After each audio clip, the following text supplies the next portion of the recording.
Hello everyone and welcome to A Distorted Revelation. Thank you for joining us for an evening of Dungeons and Dragons. I am Ali and I will be your Dungeon Master tonight. We are thrilled to be streaming at twitch.tv/rolltogetherrpg. This game is a sequel, let's say, of my previous game, Divergent Dream, and I hope you enjoy horror on a ship.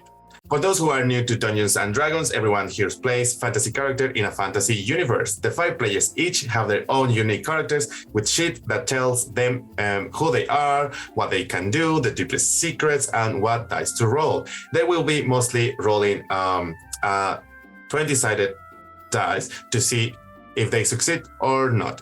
20 is good and 1 is hilariously bad. They will play the characters and everything else in said fantasy universe is played by me. People, weather, monsters, you name it. And between me describing the world and story, the players describing what they want to do, and some dice to roll to keep things interesting, we will tell our story. Now, let's meet our players. Hi, I'm G. I'm playing Charlie, who is a fire genasi wildfire druid, so we'll be setting fire to things. They're non-binary and have quite kind of, unlike most fire genasi, they have quite grey, dry, sort of ashy skin and hair like sort of charred straw. And they work for like super powerful wizard and just like do stuff for them, like picking up things from a ship. Hello everybody, I'm Joe. I use he/him pronouns, and I will be playing Wesley, who also uses he/him pronouns. He is a fairly young, fair-haired human who is a wonderfully suave and swashbuckling storm sorcerer, and will be attempting to match certain other members of the party in amounts of lightning and thunder. Hello, I'm Sean. I am playing Tetch, the cleric of Talos that you may have met had you seen A Feltide Rising, the campaign that I ran. And so he's an NPC who is coming into the fore as a player character. He's everyone's favourite conspiracy theorist, looking for groups of 5 harbingers that may or may not be causing devastation and destruction wherever they go. Tetch is a Mark of Storm half-elf and is a domain of Tempest, so expect to see plenty of lightning and thunder and various antics of that nature.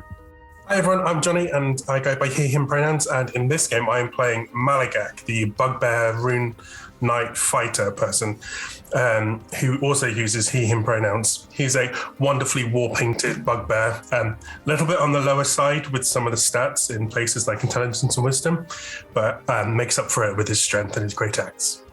Hi, I'm Liz. I use they, them pronouns, and I will be playing Orica Ferris, who uses she pronouns. Orica is a full orc bard. She is tusky. She's fabulous. She's here to play some exquisite songs and set some records straight. So I guess grab a nail, sit back, relax, and enjoy the show. And also, let's have a word from our sponsors. We are delighted to be sponsored by HeroForge. HeroForge offers fully customizable tabletop minis with dozens of fantasy species and thousands of parts to choose from. You can see all of the minis that we designed for this stream in the overlay, and they animate when we enter the combat, so look out for that. HeroForge are fantastic, so do check out the Pro membership where you can get premium access to features ahead of time, and beta access to things, and all sorts of cool stuff that just makes your life a lot easier. And you can check them out at heroforge.com. We are delighted to be sponsored by Ultra Pro. They make accessories for D&D, Magic the Gathering, and more. My favourite part of the collection are their figurines of adorable power. Here is their gazer. They also make other things such as deck boxes if you play Magic the Gathering. You can find all of Ultra Pro stuff at ultrapro.com. Hey friends, check out our new sponsor, Phoenix Dice, for a carefully curated menagerie of click-clack math rocks for your delectation. Check out their entire selection at phoenixdice.com, and just so you know, Phoenix Dice are all about living gloriously in the worlds of tabletop games and sustainably in this one, which means their dice are working to be recycled, their packaging is recycled, the dice are made of sustainable materials. It's all great stuff. You should definitely get involved. You can also join us today in chat with a chance to be be in a raffle and win some Phoenix Dice of your own. Just put !dice into chat and you'll be in with a chance to win. We are proud to be sponsored by Alchemy RPG. Reimagine your gaming experience with Alchemy. They're focused on creating immersive, cinematic experiences everywhere you interact with tabletop role-playing games. You could be playing a game, creating a world, streaming, watching live games, discovering new content. Look at all the cool stuff that they are doing there. You can use environmental motion art, scene-based music, seamless character management to run your games over the internet, with upcoming features including homebrew content, streaming overlays, and spectator mode. So go and check out alchemyrpg.com. We're delighted to be supported by Idle Champions of the Forgotten Realms, a Dungeons & Dragons strategy video game that brings together D&D characters from novels, adventures, and multiple live streams into a single grand adventure. Select your heroes and formation and battle through waves of monsters for free on PC, phone, PlayStation, Xbox, and Nintendo Switch. You can pop exclamation code into chat for a free Electrum chest. We're delighted to be supported by Neverwinter. In Neverwinter, explore and defend one of the most beautiful cities from Dungeons & Dragons' Forgotten Realms campaign setting as it rises from the ashes of destruction. Epic stories, action combat, and classic role-playing await those heroes courageous enough to enter the fantastic world of Neverwinter. Neverwinter is completely free to play, so set yourself up an account today and pop !NW gift into chat for a link to a free gift. Check out our wonderful supporters, Elderwood Academy, who make beautiful bespoke gaming-themed gear, including hex chest dice boxes, spellbook deck boxes disguised as bespoke ancient arcane tomes, and scroll and codex dice tower and rolling tray pairings. Make your own with their online designer at elderwoodacademy.com. This stream will run for 3 hours, and there will be roughly a 5 to 10 minute break somewhere towards the middle. We run shows on Mondays, Tuesdays, and Fridays at 6 p.m. Greenwich Meridian / British Summertime, which is 10 a.m. Pacific Time, 1 p.m. Eastern Standard Time, 7 p.m. in mainland Britain, and 2 a.m. Tuesday mornings in Japan and parts of Australia. On Mondays, we run TTRPG streams. These can be one-shots, 4, 6, 8, or even 12 weeks long. You can always find out our latest schedule at twitch.tv/rolltogetherrpg/schedule. On Tuesdays, we have our ongoing campaign, Fracture. And on Fridays, we have our talk show, Talk Together, and Talking is a Free Action, which lasts for 1 hour. We are Roll Together RPG on all socials, so find us on Twitter, Instagram, Facebook, and even TikTok. Links in chat. Thank you to our D20 Club on Patreon. You can find a link in chat. Help us make our shows from just £1, $1, or $1 gold piece, and unlock more tiers by joining. Our D20 Club are fab. They've created a fan Discord for us. They've also made a wiki page for Roll Together. You can find that at rolltogether.fandom.com. Welcome to our podcast listeners. If you also would like to listen to us via podcast, you can search for Roll Together RPG on your favourite podcast provider. If we're not there, let us know and we will add ourselves to that list. Finally, we play with a diverse group of players who play a diverse set of characters with a wide-ranging sexual and gender identities. Our tables are trans and GNC positive, and we encourage our champion trans and GNC players and characters in our games. The DM and players may portray characters that are from a different gender to their own. We aim to avoid misgendering, but we acknowledge that it does happen. We have a company policy in place for correcting people on pronouns. If we miss an instant of misgendering, we are open to be corrected. So please let us know if you think one has been missed. Also, check out !safety in chat for content warnings and some of the safety tools that we use. And now, let us begin.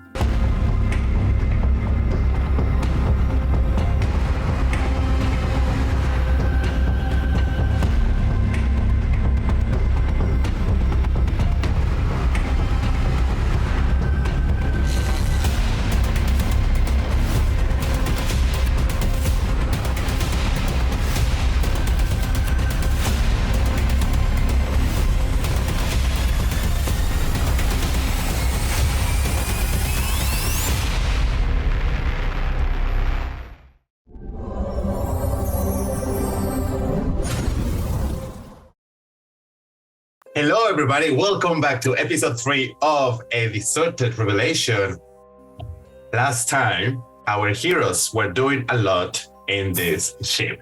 So we went back to finish one encounter, and the encounter was quite okay. I think Malagak went down unconscious, maybe not, but he was quite damaged. Anyways, our heroes managed to solve that little situation just to find out that things are a little bit creepy on board. Using the mask and thankfully passing some wisdom saving throws, we use the mask to explore around, as the mask gives my players the option to see inside the body of the people. So this mask allows you to see whether a individual is infected or not with some kind of parasites. Talking about parasites, in the next warehouse, we found out that the work shark that Tej knows something about it is infected with one of those parasites. Looking around, we also find out that most of the workers of the ship are infected, which means that people has been busy using this mask to infect them. Using wild shape, Charlie took the mask out of this place because it's well guarded, using the air vents and etc. While the rest of the people just walk away like nothing has happened here. Another thing is that the party find out that the both of the containers of both warehouses belong to the Goldbringers, who may not or may be related to Oricas. Who knows? After that, we went upstairs to the decks where the staff or the crew has been having a good time, and we went to see Isabella. Isabella gave you some information about some stuff important to you. Charlie and Malagak finally found out what the item that they are looking is, but now they're in a pickle because they both are looking for the same item. Such drawing or a description of the item was burned to ashes by Charlie. And yeah, that happened. Also, Wesley received some information about something that everybody knew, but nobody actually cared to ask about it. We are not here for the questions, right? We're here to roll initiative. Never mind. We left this room because we agreed to meet Oren back in the room so we could give the box back to Oren. Oren can give the box to Teseli, and then Teseli will exchange some favors, and so on. Well, the favor basically is taking all of you to the upper decks. As we start walking to Oren's place, Orica decided to disguise themselves with Alki's outfit and face. We are standing just before the room of Oren.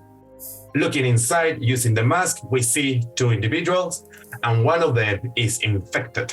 As we walk in, and Orange introduces their friend Mildred. Mildred, who presents mask but uses she, her pronouns, presents herself, and she is a really wealthy banker, and she can take you to the upper decks where the item that Charlie and Malaga are looking for. This item is being told to be in one of the private theaters, but who knows how many private theaters are. Finally, using the mask, you find out that the one that is infected is Oren.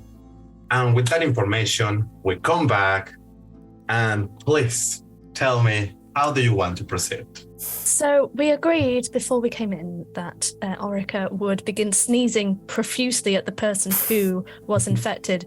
So she is going to begin having the biggest sneezing fit of her life towards Oren. Currently in her Alkis form, so Oren would see Alkis, who's with Teseli's boyfriend, sneezing at them a lot. So that's happening. They hand a piece of cloth. Like, darling, I think you got something. I know, I'm just not used to this environment. I think it's the sea, and I'm motioning Oren's direction.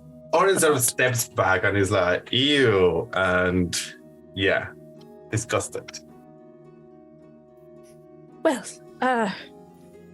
I don't know where Orica is at the moment, but I thought I would come with this group. Orica, I believe, will be with us shortly. We'll find her soon enough. Excuse me, sorry for the being so rude. This is my friend Mildred, and could you please introduce yourselves? Mildred, what a pleasure to meet you. The name's Wesley. Just a big hand comes out through the door. Hi there, I'm Charlie. Hello, my name is Tetch Ginger Twine, and glad to meet you. It's a pleasure to meet you, Oren. Your friends are quite a unique group of individuals. They surely won't stand out. We'll see. And Oren goes and says, I know. I know this is a big favor to us, but they really, really want to see the performances upstairs. And, this is my, these are the friends of Orica. And I was like, come on, Orica's friends are my friends. So very, very pleased. We're also pretty famous as well. Indeed. If you've heard anything about the performance downstairs, you'll know that we bring the party with us. We're the kind of people you want on your upper deck. Oh. We can give you a demonstration. 25 May. I don't remember the rest of the song. And you hear something around, and somebody starts like whispering, and then they sort of cut themselves. So who has the highest perception, like passive perception here? 14. Not me. 18. 18 as well. Only 13. So the 18s, you are not alone in this room. Pardon me, my dears, but it would seem that this conversation is not as private as we may have hoped. I believe that we may be being observed. Is there anyone that you're aware of in this room? Mildred roll her eyes and is like, it's really difficult to find good guards nowadays. She snapped her fingers, and two figures remove a sort of hood, revealing a red tiefling, she/her, and a triton, all in blue, wearing some sort of jade, nice jewelry. Excuse me. So the red tiefling is the one that sort of was whispering the song. So, excuse me, ma'am. I was in the lower decks earlier, and they quite are good performers. The song is really silly, but the audience vibes. So I guess I'm sorry. We do have a wider repertoire, you understand. We were just catering to our crowd. If you could rate Orica out of 10, where would you place her in the, from what you heard from the song? I'm just interested to find out if you feel the same as me. This is a roll of the die. Orica, good solid 8. Solid 8. Yes. And Oren, what's your sorry, Oren, what's your perspective on Oren? 3. Oh. We'll see. Ooh. It's also an 8, but No, it's not. It's not. I heard Oren doesn't do original songs. Don't talk about Oren while they're in the room. I hear it's very rude. Oren, you did very well to try and keep up with the rest of the band. They relatively put back the hood and disappears. Mildred says, Dante, please give these people a selection of your best craft.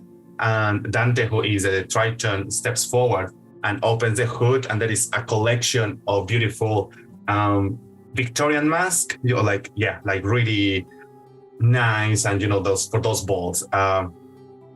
None of these had a third eye, but all of them have animal forms. Are any of them magical, Ali? I wouldn't say no. Could I inspect them just to glance across, not using a spell or anything, just... Yeah. it gives you the impression that they are just masks. Okay. Yes. Is there an elephant one? They have an elephant one, but it's like it's like a purplish elephant with big ears and full of piercings around. Perfect. Are these free? I don't have any gold. Absolutely. But you will need one to be upstairs. Tonight is mandatory. Oh, well, can I have it?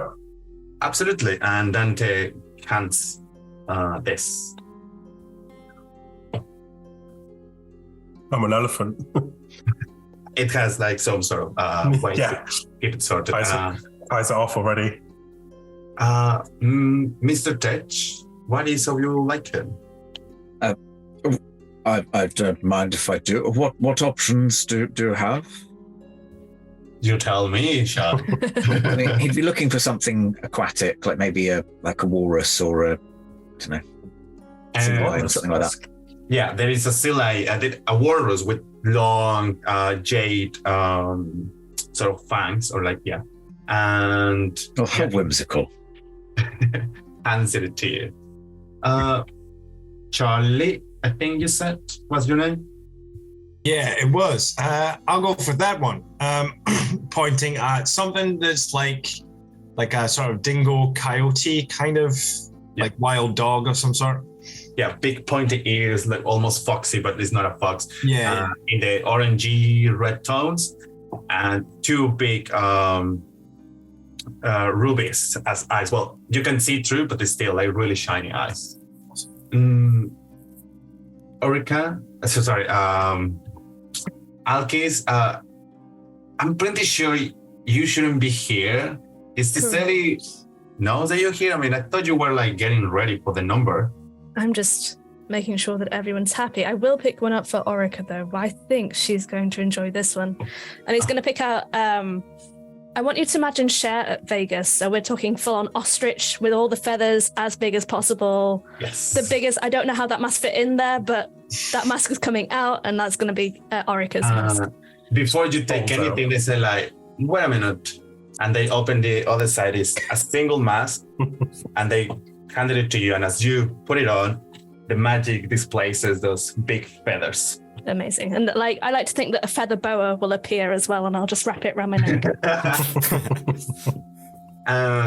Wesley, before you open your mouth, Mildred stands and says, I think this one is ideal for you, and gives you one that looks like it's all in black and it looks like a crow. Intriguing choice. Hands it to you and winks suspiciously. Do we Insight check. Yeah, do we pick up on that? Yeah. Get in on that. I'd also like to insight check this just because I'm interested as to where the wink's coming from. Okay, but I got an 8, so I don't know. I'm not going to. I don't think Malagak would understand that enough. Okay. So, Tej, are you going to roll or passive? I mean, if I've already rolled, so I think I should probably accept my fate. It's a 12, which is not a great score. 12. It's, No, I was just going to say, Orica did roll, but only got a natural 1, so a feather's probably just got in her face. It's far too many of them. I'm going to go with my passive, which is 18. Good. So, Tej, it's something odd that someone so wealthy takes interest in people like you. You know, like, she is here to make a favor to Oren, but then on top of that, she's paying special attention to Wesley, Charlie, and probably Wesley as well. Mildred knows who Charlie is. It's like, or at least like, I've seen you around, or like, yeah. And so it's more about like letting you know that she knows, or that she's aware.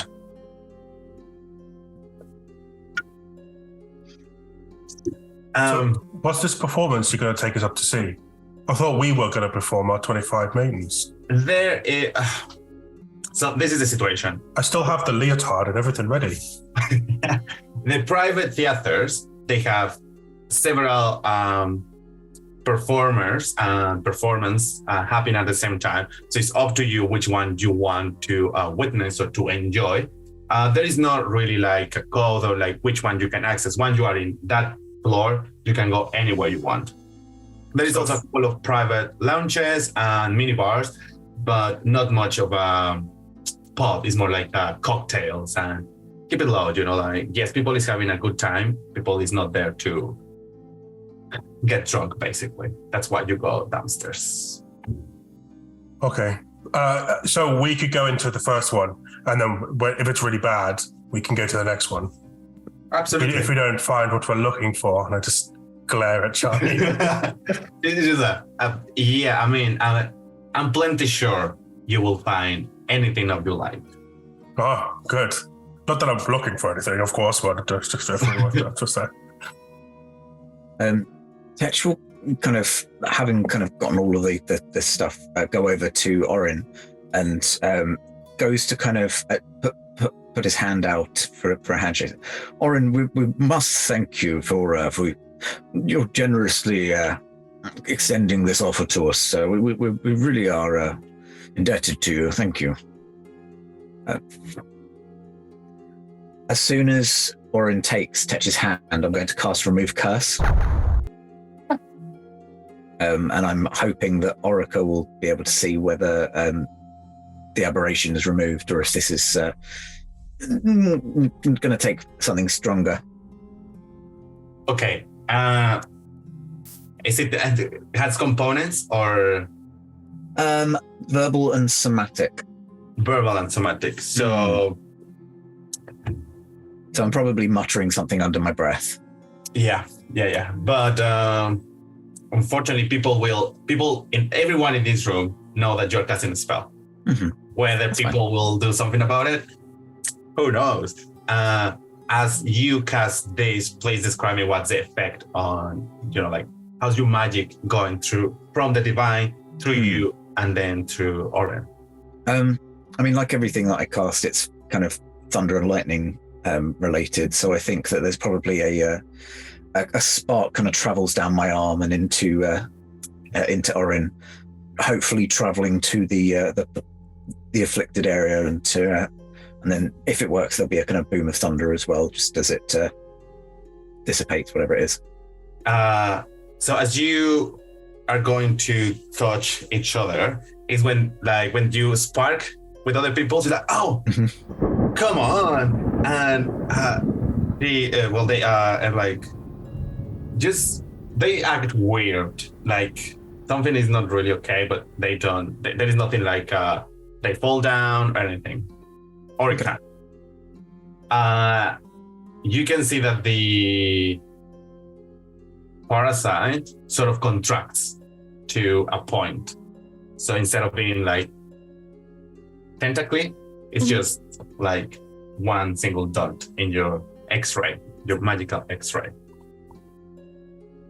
Yes. And Oren takes a mask that is probably like a puppy or no, it's a rabbit. Let's say it's a rabbit. Put it on, it's like, shall we? And Mildred starts walking, taking Oren by the arm, and they walk past the arch of the door. As we leave, I'd like to just hang back to catch up with Tetch and say, things appear to be more dormant than they were before. But They're still present. All right. I can't see his face. Did they look like themselves when it happened? Did they realize that something was going on? Well, they were shocked by the effects of the spell. Did they look like something had taken over? I'm not sure taken over, but they did certainly look a little bit taken aback. So perhaps have regained some measure of control over whatever it is that's infecting them. I just worry, at what point do they stop? At what point does it fully take over? Do they realize? They don't seem to know anything. They're not aware of what's going on, and it certainly won't help their performance if there's something within. And you just don't. It won't help their singing, Tetch. As you are having this conversation, from the door, the red tiefling reveals again that, "Are you coming or not?" Puts back the hood. After you. We need to get one of those hoods. I like them. Yeah, just to remind you, you didn't detect them with a mask. Oh, yeah. Interesting. Wait, but both of them have revealed. Orica, you would see that none of them has parasites. Everything looks clear to me, Tetch. Indicating very emphatically to these two. As you start walking, so I imagine that the order is Mildred at Orin at the front, probably the two hidden individuals in the middle, and you in the back. They take you to some sort of special stairs, and as Orin starts going up, sort of triples and falls to the ground. It's like, I'm not feeling really well. I need to use the loo. I'll see you all upstairs, and runs to the loo. And Remind me what Oren's pronouns were. a day. Okay. Maybe we should wait. It would be rude. Or certainly at least Alkis and I could catch you all up.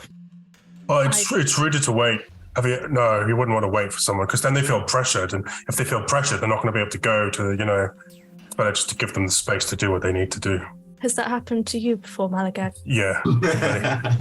If I know someone's waiting, nothing's happening. If you know what I mean. Understood. Performance can say it. A real thing for artists. I agree, but if you two want to wait for them, Are we going to split the party here? I'm worried that they may not come back out. It may be a troublesome time for them. Better to have a cleric on hand. You never know when you need that when in the privy. Yes, a cleric to hand. Charlie will look at Helps. Orica and just Cast the out demon.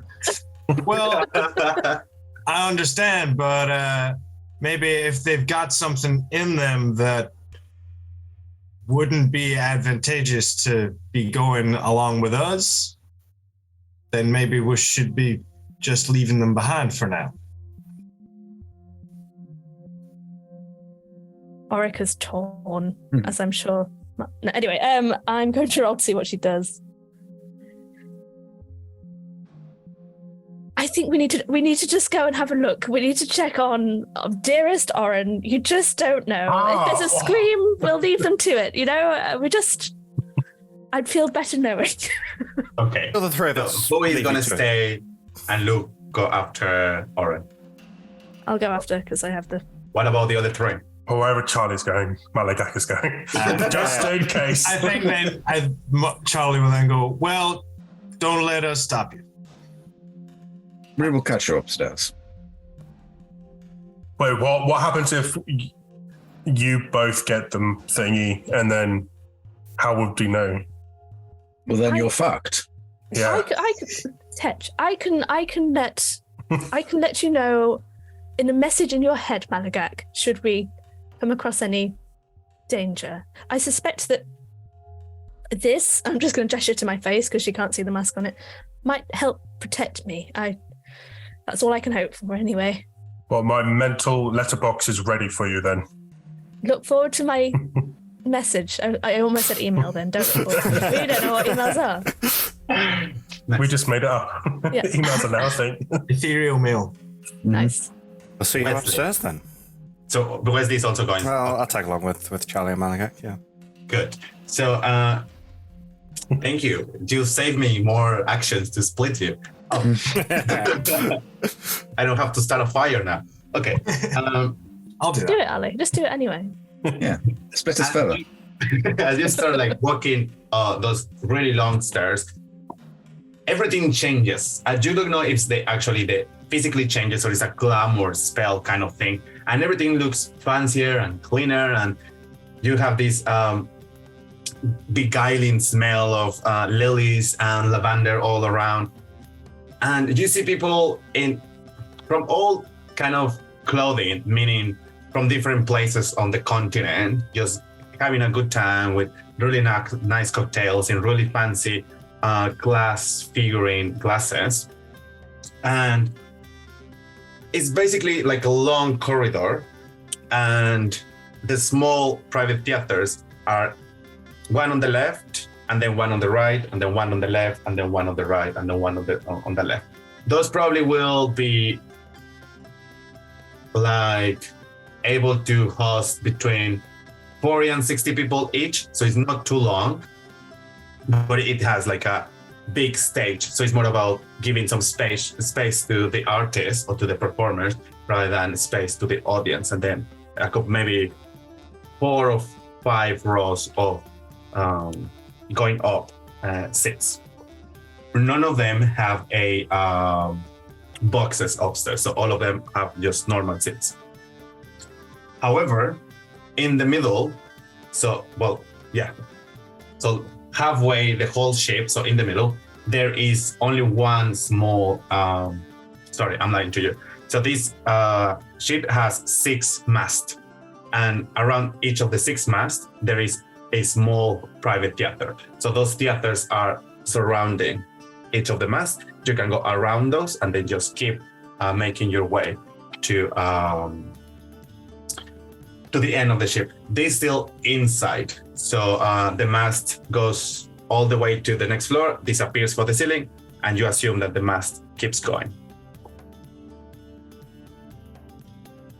Are we taking seats and watching a show? Take that. What's the plan? So there is many shows here. Yeah, Wesley, do you like opera? I'm sure they got some opera around here. What would you recommend, Mildred? Mildred is busy already with people somewhere around having some drinks. Okay. Did Mildred get bored of you? That's sad.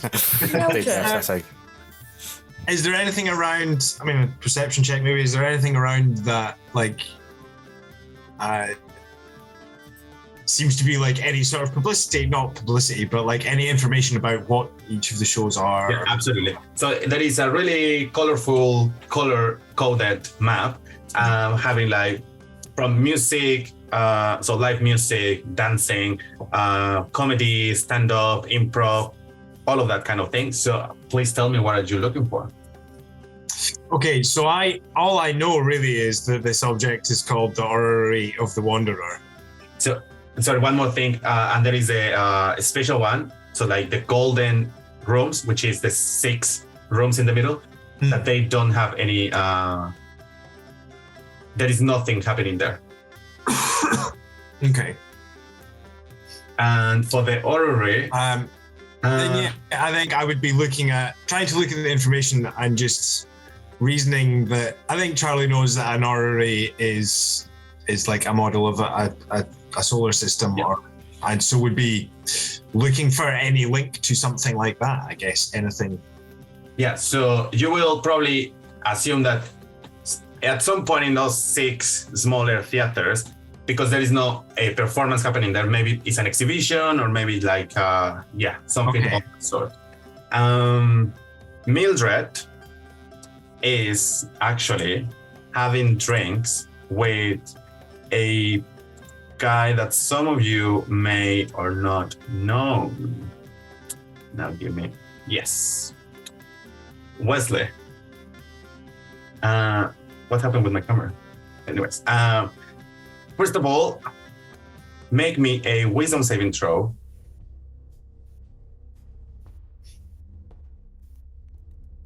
For no reason. 15? 15. Not quite. You hear this lighting and then the thunder outside. And we established that the storm was coming, or like started when you were downstairs coming up. And now it's a little bit more aggressive. And now you can start like feeling it. So before it was just like, oh yeah, it's raining outside. Now you can see that the waves are moving this unsinkable ship. And something is cooking inside. you, and you can feel the connection with this storm. That before we go with you guys, can you please also make me a wisdom saving throw? Mm-hmm. That is a natural 20. You feel the thunder, and you feel this sort of like the calls in your body, but you just shake it off. It's like focus. But you feel as well. About Orica and Dej will feel this movement of the ship. Mm-hmm. With this feeling, Wesley, you turn back to Mildred, and she is having a drink with someone that you know, and this is a human, and is called Sebastian. Sebastian is a charlatan, and you've worked with him before. They are there having a good time. I'll just turn to Charlie and Malagak, and I'm gonna do some asking around, see if I can find out anything interesting. Why don't I catch you up in a bit? And I'll go and join the conversation with Sebastian and Mildred. Sure. Good. So let's go downstairs and then come back here. Orica, Ted, you try to catch up with Oren. Oren gets into their room and closes the toilet, and you start hearing like puking, like big time, like the worst time that you have had, like dirty pints after rugby. This is how they are feeling. It's just like awful, and even if you knock the door, they are not responding. But it's having a rough time. Even the mask would allow Orica to see through the walls to what's there. Yes. Is the dormant creature infected still where it normally is, or is that coming out with everything? Is finding its way out through tissues and organs. But this, it's pushing its way out areas that it shouldn't be pushing out of. I'm saying this all wrong. I think things may be severe. I think we need to save them. Let us see if this can run its course. If it's making its way out, then that's the body defending itself. I think it's trying to push through the skin, flesh. I think it's not coming out orally. This is a fun conversation, Tej. We will be able to heal them if needed, but let us maybe give Oren a bit of privacy before we go busting the door down. I'm so tempted to cast command on them. Do it. No. Tej, I'm having none of this. I need to see if I can see this person before I cast a spell. 1 second. You clearly care dearly about your friend, and I will follow your lead. I can see the creature within them. I can't see Oren themselves. So for the spell, you need to speak a one-word command to a creature you can see within range. I don't think asking that creature to approach me would be the best course of action, because I think if you really want to see on the other side, through the keyhole, you can see them.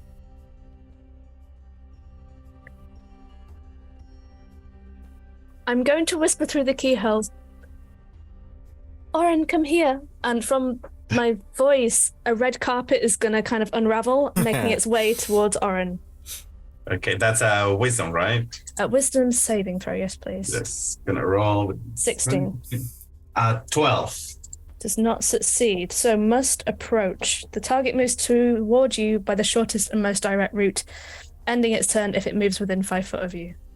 And Oren starts like on the floor, sort of crippling towards the door, and they put their hands on the door and get close to the keyhole, and all you can see is Oren opening her mouth on the other side of the keyhole, and you see this parasite, sort of a alien kind of thing coming out, and it's gonna try to jump to you. So could you please make a dexterity saving throw? Yay! Of course. Oh my god, Tej! That's a 9. So this wall jumps into your face. Nice. And sticks there. It's just sort of incrustated in your flesh, trying to come inside your. Is it on the mask? It's though? on the mask, yeah. Good. So that doesn't happen. So it clings into the metal and not finding any living tissue, falls to the ground and start desiccating. And it just sort of dries up. I might sacred flame it just in case. Tetch, get it as fast as you can. Tetch now, do it. Amazing. And on the other side, you just hear like a sack of potatoes fall into the ground. Oren's so Unconscious. dramatic, Tetch, really. I will go over and spare the dying. Yeah, so Oren is unconscious. He's not dead. He's just unconscious and very, very damaged. That's gonna leave a nice scar. Maybe they cannot sing again. Who knows? You have to fix them, Tetch, really. I think that's probably the best course of action, don't you? I mean, it feels like the. I mean, you don't let me force decisions on you, Tetch. But really, they've been through a lot. I will put a first level cure wounds to try and kind of heal whatever damage has been happened. It's all through, lightning and like just kind of the lightning tries to knit the wound back together. So I would say that there is a small, not like 2 inches of space between the floor and the door, so you can see the body of Oren there. And there is a lot of blood happening, but as you touch the blood, like energy or like electricity uses the blood to get into or to reach Oren, and just like when they revive people with those defibrillator. Yeah. Yes, and you can see how some of the blood starts like coming back to the body, and you hear like living sounds, like they are fine, but they are having a rough time. Yeah. I don't suppose you know how to pick a lock. Not sure whether leaving them locked in a bathroom, or maybe that is a perfect place. It's not my specialty. I've got some hair clips, hair grips. Although it's a bit obvious. All right. But this is Oren's room, so there's no one. I'm just gonna try and call to Oren first. Oren, is everything all right? Right. Well, let's see if this works. May I try and pushing my cantrips out now? Yes. May I try and use Druidcraft to swell the wood on the other side to kind of pop the lock out? Oh, nice. So yeah, I'm trying to heal the tree that it was made from. So it's cool. You mold kind of, you start molding the wood plank that makes above the door and the door arc, and it sort of opens, and you unlock the door. It takes you a while because the body of Oren is blocking the door, but you push the door, pushing Oren's around, and you're inside with Oren. Oren is fine. So after a check, they're fine, but they look rough. Well, you've certainly made a mountain out of a molehill here, Oren. Look, is Oren conscious? Can Oren see? Has Oren come around? At this point, they are conscious. I'm going to go and get the shriveled corpse of the creature from outside and carry it in. Oren, do you recognize this? What is that? Okay, I don't mean to alarm you, Oren, but that was inside you, Oren. I've had very odd conversations today. That was inside you. What kind of food they serve in this ship? I'm just wondering, and my voice is full on Orica now, by the way. I'm not trying to put on a voice of Alcus. I'm just wondering, do you remember anything about, I don't know, feeling unwell? Do you remember any feelings within your sort of chest area that felt weird? I mean, it's not rare that we feel sickness, but you go to the doctor and they give you some pills and you pass the night there and everything is fine next time. These doctors, they wouldn't happen to have been wearing any strange medical masks. A face mask like every doctor. Nothing that resembled, I don't know, just off the top of my head, some sort of three-eyed rhino or That is a very weird question. No. a trino. Now, where is everyone else? They've gone. They've gone to go and do something. I think Charlie and Malagak have something going on. There's a lot of tension between those two anyway. I think they like each other. Oh, Sorry. maybe. Maybe. So, long story short, Oren, you've been infected by something. You don't know anything about it. You've just puked it up because dearest Tetch over here had to cast Remove Curse on you. And you're telling us you know nothing about this. No. I actually was a little bit surprised when your friend tried to do something to me. But I apologize for that, but I figured that whatever this thing was may well react unkindly were we to make our intentions clear. Thank you, I guess. Again. Now, what is a box? Box. A box? What sort of box? The box that Teseli asked? Yes, I believe Charlie has it. Yeah. Well, Charlie had it at least once. Okay, let's find the box because I don't want Teseli to be mad at me. I don't think Teseli. By the way, what is all of this? Like, Teseli is going to be angry at you because this. I just fancied being someone else for a minute. You know what it's like, walking through these corridors, everyone knowing who you are. The last thing you want is for people to be coming at you, asking you for autographs. And you are mad at me because I sing other people's songs? It's not that you sing other people's songs, Orin. It's that you sing wrong facts about what actually happened, not knowing the full truth of the situation, and passing it off as God's honest truth. Deception at the end. This is deception. This is deception.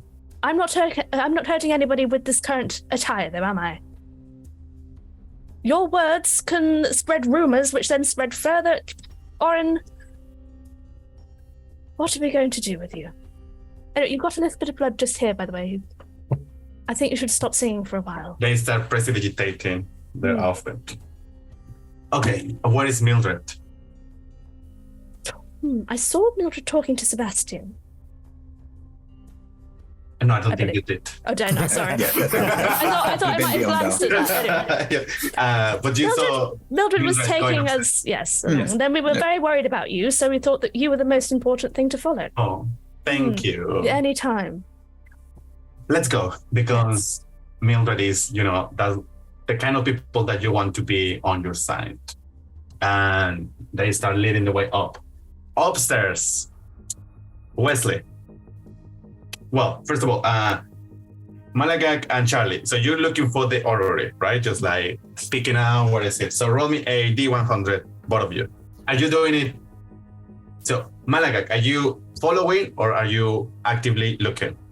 So Malagak has absolutely no idea what he's looking for. So wherever Charlie looks, he's like, what's that? He's looking that way now.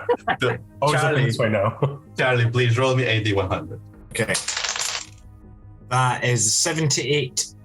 70. That's really nice. So it takes you like the three first masts, or like this, the private theaters in the mast, on the mast. The first three, they don't have anything. So it takes you really no time to realize that those have no information for you.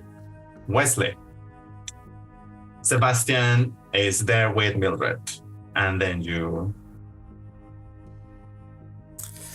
Yeah. What are they talking about? Out of interest, that's the investments. Investments. Basically. Okay. Like investment that have gone wrong. Like for other people. Sort of like laughing a laugh at people, having a laugh at people that has lost everything, and they are poor now. Mm-hmm. Okay, I'll join the conversation for a bit. Give it a minute. So just being Wesley's usual charming self. And then, there's quite a storm going on upstairs. Would either of you like to come and have a look? Sure. As So they are laughing at whatever they are saying. Ha ha ha ha ha ha ha. And then Sebastian sort of looks at you and just acknowledges you with a nod and keeps chatting with Mildred. The three of you see that, so that you have examined the first three. Sorry, to be clear, that comment was definitely addressed to Mildred and Sebastian. Sorry, I got confused. Charlie and Oh yeah, okay. So Wesley was talking with Mildred and Sebastian. Yeah. Okay, sorry, it was my mistake. All right. So as they ha ha ha, and they acknowledge. So before you make that comment, Sebastian acknowledges you, comes back, and you interrupt the laugh, and both of them are like, "Sorry, we're having a conversation," and then Sebastian sort of fakes like, "Oh, you filthy bastard! How long has it been since last time I see you? Are you rich now? Because I have some investments for you." It's good to see you, Sebastian. Tell me about them.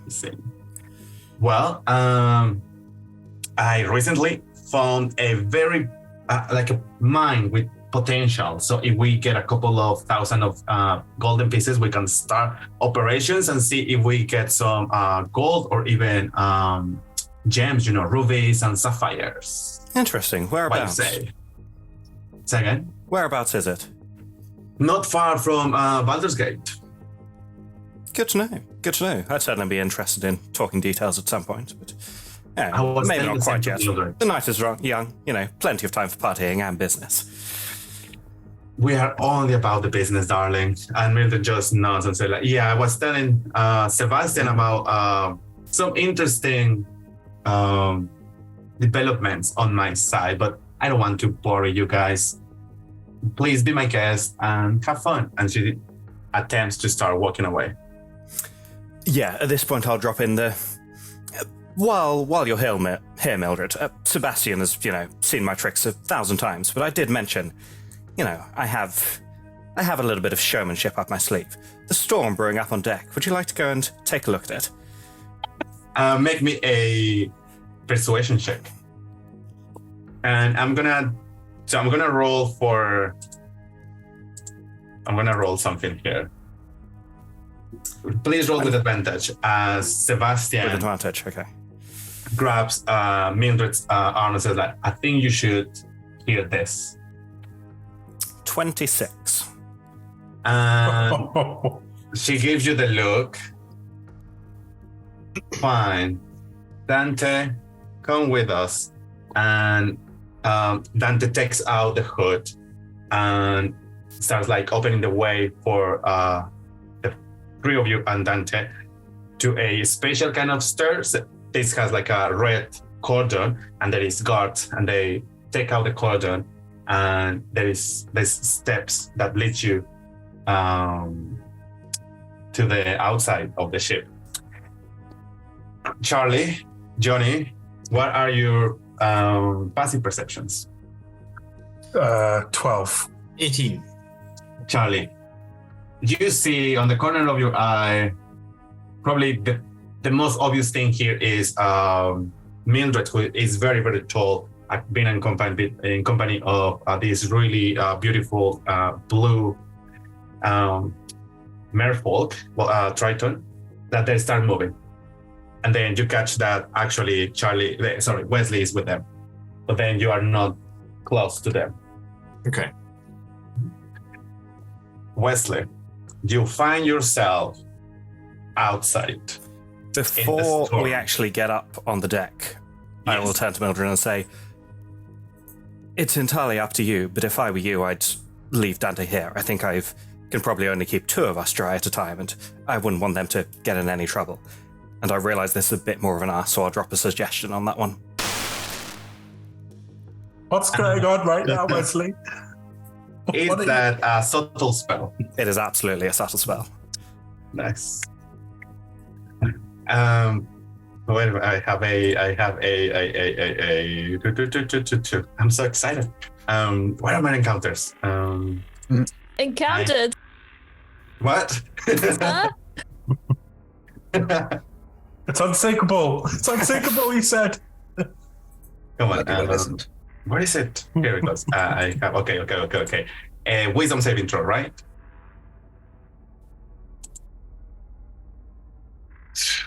That is an 8. That will fail. So let me see. Yeah, no legendary resistance. You lucky bastard. And Mildred goes and like,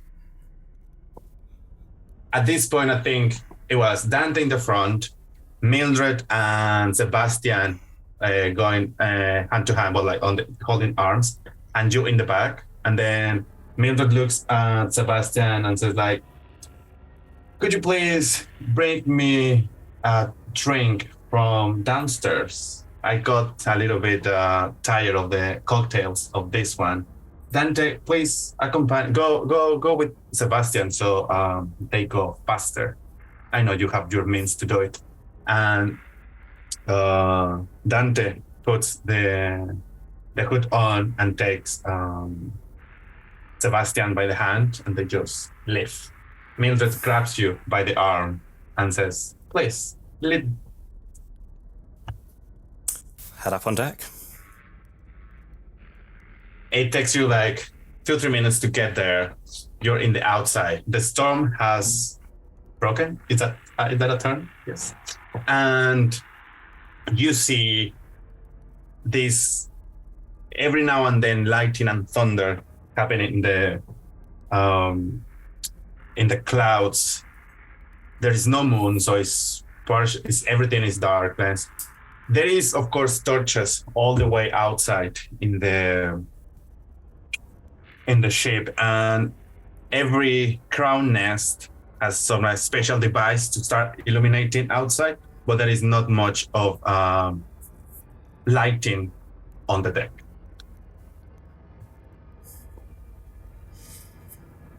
Yeah, okay. I will walk with Mildred somewhere out of the way, just over to the side of the rail somewhere, and just start casting shape water to sort of bend the rain and everything that's coming down, just starting to make patterns around us, sort of playing into and out of the storm. Make me a performance check. Well, no. I guess it's an arcana? Yes, make me an arcana check. Oh, you sure it can't be a performance check? Make me a performance check.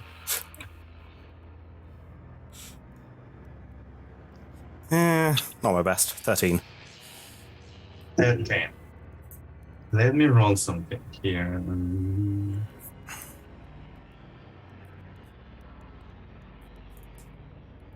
She doesn't look quite impressed. Like, I mean, that's fair. That's fair. Yes. Is that all you have? Well, I mean, I don't bring out the big guns for just everybody, but I suppose we could make an exception. And I will cast Vortex Warp on her. Please. What is a con save, no? Constitution save, yep. Yes. Where are you vortex swapping it to? That is 25. Oh, yeah, that very much succeeds. Sad times. Sad times. All right. I think this is a point where I ask you to roll for initiative. Feels reasonable. Feels reasonable. Okay. All of us? That was not the plan, but I love it. Okay. So you don't go. Okay. 18. You got an 18. Good. And please. Okay. She got a 9. Okay. With that, we're going to go back to downstairs. Charlie. Malagak. Mm-hmm. You have revised the first 3. There is other 3 left. What are you trying to do? Golly, I'm very confused about why everyone keep leaving. I thought we were going to watch a performance, and now it's just you and me, alone, surrounded by people. You get that none of us were actually interested in the performance, right? Like, we all just had our own different reasons for getting up here. Yeah, that was the same for me. Good. Glad you get it, buddy. Yeah. Like tapping on probably like against the side of the upper arm. So why don't we go and check out some of these other ones? Yeah, we can do that. I'm just worried that if one of our friends gets, the thing, then we're not going to be able to help them. Yeah, I mean that's bad and all. I'm sure we could find some way of helping them. Yeah, I could just hit them. Would be something we could do. All right. If you're convinced that they're fine, I'm also convinced. I'm sure they will be fine. Yeah, I'm sure everything's going to be fine. Let's just say that a few more times until we believe it. This ship is unsinkable. Right, so if you were an orrery of the Wanderer, If you were an orrery of the Wanderer, where would you hide? Well, it's like an orrery is like a sort of a model thing. So it looks quite nice. So I'm hoping that it's just going to be like on display. Is my thinking. And do you have a plan on when we find out how we're gonna, steal it? Not exactly. No, not yet. I have a plan. So when we find What's it, your plan? I can't tell you that. That's part of the plan. Trust me. But when we find it, I'll enact my plan to help us steal it for us. Sure. All right. Roby. Okay. Malagak, Yeah. please make me a deception check. I have advantage on deception checks, but unfortunately my charisma is not high. And Charlie, please. 16. Insight check. Insight. Oh, that's not good at all. That is only 14. Malagat You believe that. So, you remember that Malagat got this really nice strategy downstairs to keep the enemy, and sort of they have. You know that Malagat has practical intelligence, so it's up to something. That's what you believe. As you start, I don't think. I think I've at the moment. I think I've just of the opinion. I'm like, he's actually like he's a bit too stupid to be mean. Actually, that's very fair. No. As you start having this conversation and trying to keep an eye on the other theaters, you notice that there is a lot of movement in terms of staff bringing seats outside of two of the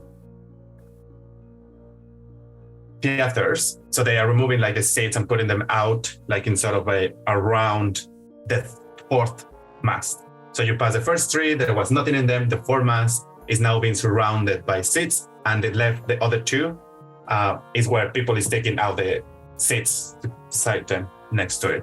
And there is other kind of staff that is putting down the walls of this theater. So those big planks are being unscrewed, putting down and take them out. So now the fourth mast is surrounded by seats. Oh, that's the idea that the idea that you get that somehow something is happening in this mast. And this mast is different because this mast is caught. I don't know how to describe. Imagine if the mast stop existing, there is a empty space, and then the mast continues. And in the middle of that empty space, there is something that resembles a piece of rounded metal, and it's jagged. And look at my drawing, which is of a circle. Exactly the same. It is what we're looking for. And it looks more like an engine or like a car. At this point, Orica, Tetch, and Oren, you reach this point of this location, and somebody looks like security guard takes Orica by the hand, is like, Mr. Alkis, here you are late as always. And they don't ask you. They start pushing you through people, and they take you out. They don't pay attention to Oren or Tetch. Tetch, what are you gonna do? I believe we should probably stay with Alkes, and we'll try and follow in the wake that they've been leaving. So Oren and Tetch goes there. I'm also trying to kind of observe and see if I can catch sight of the others so that I can at least keep tabs on them. Yes. Well, we're not doing passive of anything 18, so. stupid in your absence. Downstairs. Charlie, you go first in initiative. You are next to these very tall women. And tell me, what are you going to do? When you say Charlie, presumably you mean Wesley. Oh, sorry, yeah, Wesley. Terribly sorry, giving you similar names to... Do we have our benefits of the level up yet? As in extra... Yes, you started this session with Great. 1 level, yes. Yeah, in that case, I think we're just going to go straight for it with the big guns, and I will cast Polymorph on her. On that. Nice. Please. GG. Is that a wisdom, right? Wisdom save again, yep. 16. That's just what she needed. That's so annoying. And it's as well like electricity and thunders, right? So some sort of energy tries to go through her, and she's like, "Ugh," she just muscle up and checks it off. It's like, you naughty boy. Just quick pause. Is that a good point to use? I really want to use the plot point here. I really want us to do the plot point. I just don't know if I trust what Wesley's doing or Okay. not. This is what's going to happen. So, all right. So, for our listeners and viewers, we're going to use one special rule here is on the books. It's called the plot point. So, I'm going to let my players to take the reins of the DMing and for them to decide what is the outcome or how they want this scene to develop. I'm going to give them 5-10 minutes for them to discuss. I'm going to get out of the room, and when they are ready, I'm going to get back and see what shenanigan they throw to me. I think the first thing that we need to have happen is as you're trying to cast polymorph on Mildred, and she's like, "You're a very naughty boy." There's like this surge of storm energy, which kind of just cracks into her, and it just messes up with the concentration. And as she's shrugging the spell off, it just unwinds it, and she instead suffers the full effects of polymorph. So you're able to do whatever you're about to do to whatever it is you're doing. We probably need to try and find some way to get us in, don't we? If the polymorph succeeds, then maybe you don't, but... Well, I mean, if that storm surge happens, perhaps there's damage to the ship, which shows us all what's going on, because we're quite separated at the moment. Just really quickly, Joe, are you happy for this to be the plot point moment before we go ahead with it? I don't know. Say no. I'm happy for it to be plot point moment. I'm just also aware that this is very much a Wesley side quest sort of thing, and I don't want to waste an entire party plot point on something. Oh, we're down for this. We're so down. I'm down for this. I think we can sort of get everybody's thing into what we're doing, though. The lightning bolt comes down, spears the ship, hitting the were shark in the bottom of the ship. Disintegrates the were shark. From what Ali said, it sounded like Wesley, you're on the sort of deck directly above me and Malagak at the moment. So if a bolt of lightning, that's our plot point, a bolt of lightning hits the deck at that point, gives, what's her name? Meredith? Mildred. Gives her disadvantage, forcing her to fail the polymorph save. She gets affected by that. It messes up the deck and the mast around the orrery, so we can run in and try and grab that between us. And then what are Tetch and Orica are on their way up to the deck, presumably at this point? Over to the stage. I think we're in the same area you are. Yeah. Right. But it would give us a good excuse to get the heck out of where we're being led by that other person. Yes. So we can get back together again. Yeah. Does that work for everyone? Yeah. Yeah. I think so. Quick question though. Yeah. disguise self is probably going to be dropping, I'm going to say, in 15 minutes time. Shall I drop that early? Do we need... The benefit of being disguised is no one can see that I'm wearing the mask. But can they see I'm wearing the mask anyway? Yes, they can. Can they? I thought your disguise kind of covered the mask to make it look... did, yeah. You've currently got 2 masks on. I've got 2 masks on, so it should be all right. Okay, cool. I'll drop it, and then I can just get away from that guy later if I need to do it that way instead. Should we have the lightning bolt hit the were shark just for Tetsu's? Yes. I mean, it's a plot point. We might as well try and use it as much as we can. Yeah. I mean, my mission right now is to try and sink the ship. So Okay, go straight through the were shark, through the bottom of the ship then. I don't want to kill the were shark. I don't know who it is yet. Oh, okay. I thought that was your... It could definitely be a lightning bolt that damages the ship enough that it puts it on a path to leaking. I mean, we were talking about ways that we could try and evacuate the ship, weren't we? Like, Tetra's going to try and crash the ship whether people are on it or not. But, people seem to be concerned about the NPC's safety, so that's... Yeah, I mean, for what Ali was saying, there's potentially a Taselli plan in the works to get the ship evacuated. Yeah. Okay. I think Taselli's like level 11 or 12 plus at this point, so we should be all right. But yeah, like if the lightning bolt is hitting somewhere in the vicinity of the mask, given that's where the orrery is, then that's definitely enough for potential big damage to start. Well, if it hits one of the center masts coming down, it's going to be a lot of damage. Yeah, that could sort of Cool. Shall I message Ali to say come back? Sure. Cool. So our plot point is massive bolt of lightning. Essentially, yeah. Always good plot point. Massive ball lightning, which is going to give Mildred disadvantage on the polymorph. It's going to hit the mast and fail. Yeah.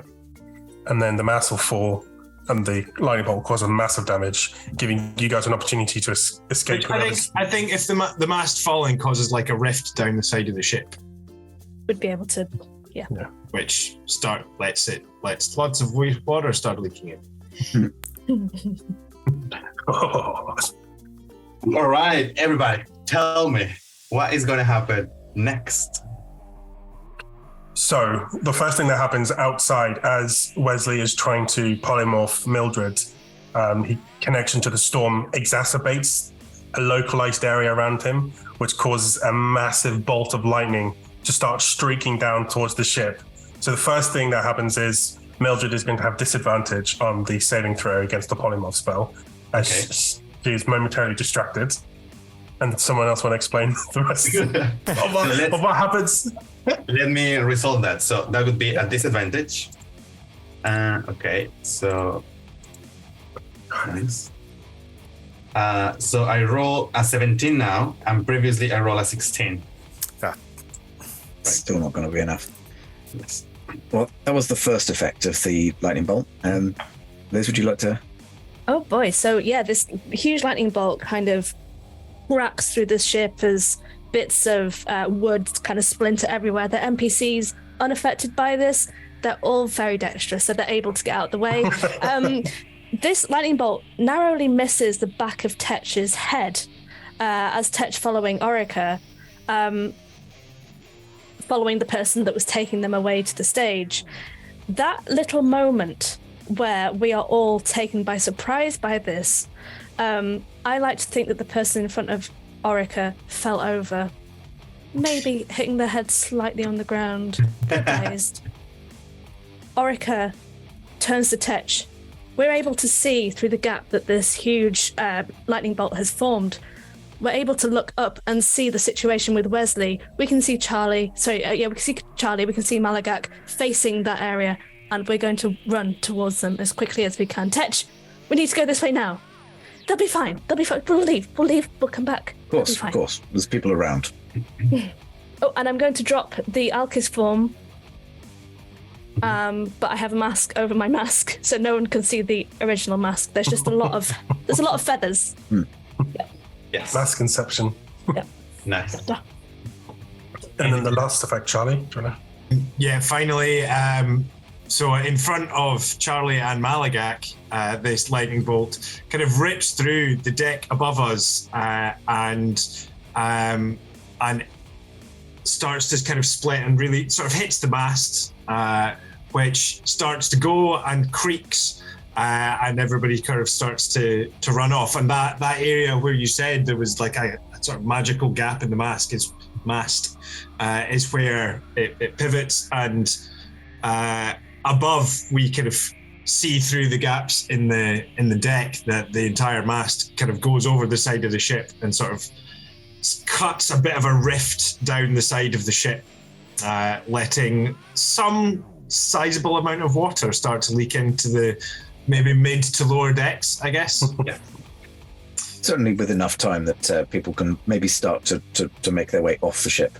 And then the string quartet get up onto the decks and start playing. I'm loving all of this. I'm gonna have some edits, but I'm game for it. First thing is that, yes, Wesley tried to cast this polymorph, but there is something interfering with your magic that makes this not happen. As everybody, well, the people, maybe Wesley as well, you have high passive perception, right? I don't particularly, I only have 13. Okay, anyways, this lighting that hits the mast, creating this hole in the decks, it actually came from nowhere, in the sense of when everything clears up, you notice that on top of the ship, yes, there is a storm, but you are in the eye of a storm. So there is no clouds on top of you. There is no rain. Around yourself, there is this huge storm, but not raining right now because there's like this empty space on the sky. But lighting is still happening all around the other places. And every time you hear there is a lighting, you can see figures in the clouds. And those figures, some of them they look humanoid, but other looks tentacly. So there is something happening in the upper planes. Now, this first lighting hits the mast, but it doesn't break it down. It actually hits the item that you're looking for. As this hits, it activates. And a little bit of lore here. So this is the far gear, and it's part of the orrery of the Wanderer. And this allows you to conjure creatures. And in this case, it's gonna conjure a aberration. Now, here is when everything starts making sense. Mm-hmm. Orica, you see as this lighting crushes the mast, all those figures that might have been infected, they stop. Everything seems to be moving naturally, but they just start retracting. All of them try to get to a wall, and as this is really like a weird behavior, and they touch the ship, and they start melting on it. So all the tissues and organs start like going inside of the walls and the planks of the ship. They start fusing with it, sort of trying to infuse with energy the ship. Now, let's go back to Wesley and Mildred. Could the rest of the party as well roll for initiative? And now the question is Dante around? I would say Dante is around. Tetch, can you see all the people melting into the walls, or is it just me? Is it just this confounded mask? Yes, so you can confirm that from the upper levels, but in this deck, it's happening as well. Yeah. Yes, that appears to be. All I can say is thankfully we managed to save your friend at least. Exactly, mate. It feels like they're trying to run from something or power it up, or I don't know what they're trying to do.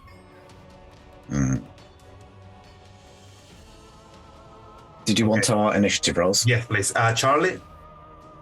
16. 16. Malagak? 4. No. Orica? That's not nice. 5. Nice. Wow. Tetch? 7. 7. Good. We're so good at this. We still have Wesley, top of the round, and then Charlie, and then Dante, and then Mildred, Tej, and Orica. I would say we're gonna start top of the round. Just to check, Dante kind of went off somewhere to get a drink, right? Yeah. He's got it. It's still gonna take a while for them to come back. But at least the Tiefling is not around. Otherwise, right. Wesley. Mm-hmm. Everything happened as planned, right? Tell me. I could say actually, Mildred is prone because of the lighting. You should be around like 10 feet of this big opening, and you can see all your comrades downstairs. And Mildred is just next to the edge of this opening and is 5 feet away from you. How would you like to proceed?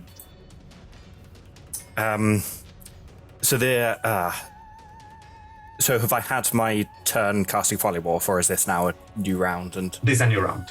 New round. Okay.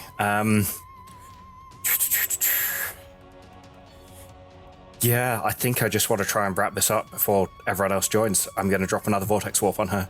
Yes. Which save is this? Constitution. She rolled a 9, but she has Indomitable, so I'm going to roll that again. Oh no. For 22. This storm again is interfering with your magic, and you're just gonna like, no, bad boy. Anything else? I quite like her. Sorry. Honestly, as a bonus action, I'll exchange some sorcery points for spell slots because I'm rapidly running out. But otherwise, that's me. Thank you. Next one is Charlie. Charlie.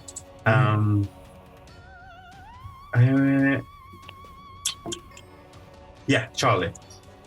How far away am I from the orrery? You should be about 20 feet away because there is like seats between you and the mast. And then the mast should be like 10 feet diameter. So it's inside this thing. In a quick look where you're a magic practitioner, you notice that there is a sort of barrier around it. Yeah. I would like to.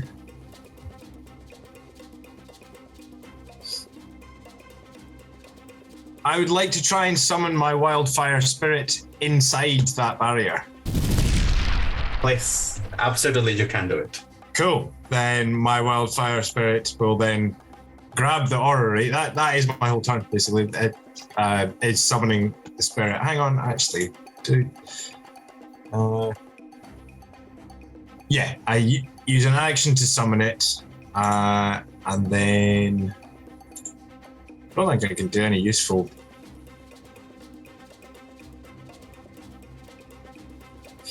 Then as a bonus action, I get it to grab the orrery and use fiery teleportation to teleport itself outside the magical barrier. So how far is it from? It can teleport 15 feet. Okay, so it's still around the seats. Yes. Yeah. Good. Anything else? That's all. Yeah, so all of you see how this flame comes into existence and then just wraps out. Yeah, this particular version, I think it's going to be like, I'm going to say a kestrel. So it's like a sort of bird of prey, but not a massive one. Like appears, flies out. Thank you very much. That was beautiful. He's not yet here. The lady on the deck, she stands tall, using halfway of her movement. Slowly walks to Wesley. You were paid for this, right? And she says, time for payback. And she's gonna multi-attack you. 3 attacks. Can I just, how far away are they? And we can see them, right? Because of the lightning. Yes, you can see them. Probably 25 tall ceilings, so 25 feet away. Okay. For easy calculations. 16 to hit. I will shield, so that misses. Good. No, forget that. Next attack. 27 Yeah, that hits. for 13 points. So there's a rush of wind which updrafts from the ship, and there's runes which kind of glow all the way along Malagak's arm. And as the sword goes to strike into Wesley, Mildred overshoots it and ends up stabbing herself as I use my cloud rune to force her to hit another creature other than Wesley, which I choose to be herself. Wesley!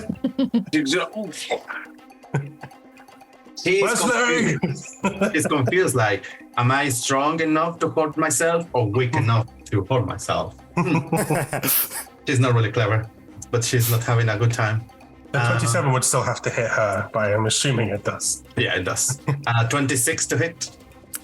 That will also hit. Yep. For I can't help you again. 7 points of slashing damage. 7 is okay. We can take 7.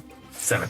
Good. With that, we move to Tetch. Funny. Great. So just we can see who Wesley is fighting kind of through the decks. How close to the edge of the ship are they? Now they are 10 feet away from the edge. Okay. That's not super helpful. I don't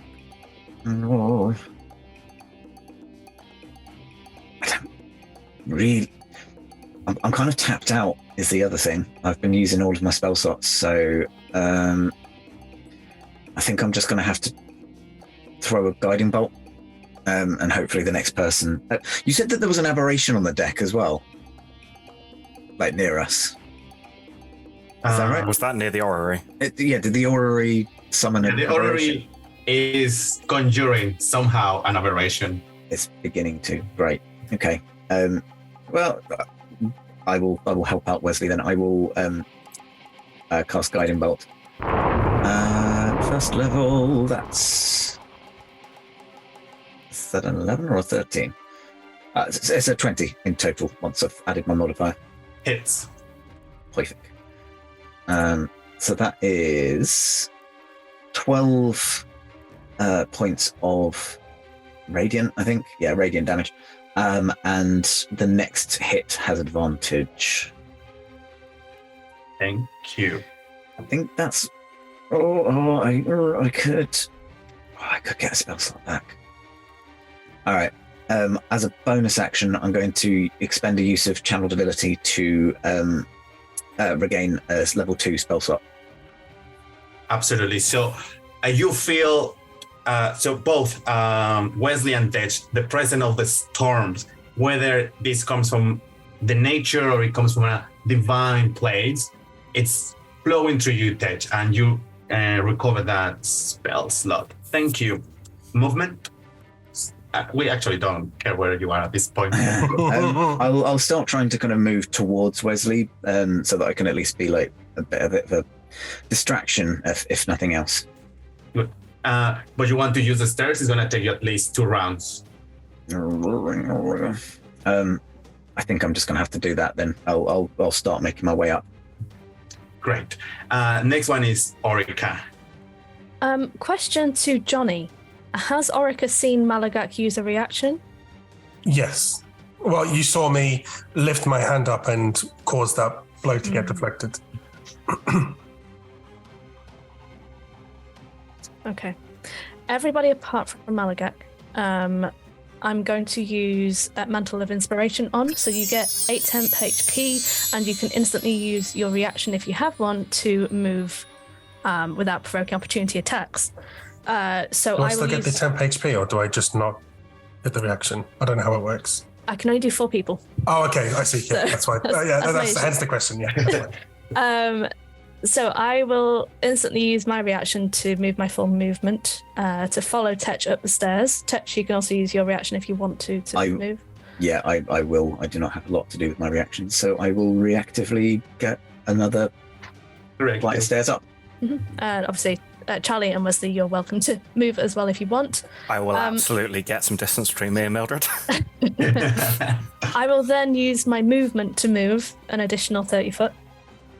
So I don't know how far up the stairs I am. Is that 2 turns worth of stairs? Yeah, probably you are at the door. You can see outside and you can see Wesley and Mildred, but you are probably 20 feet away from them.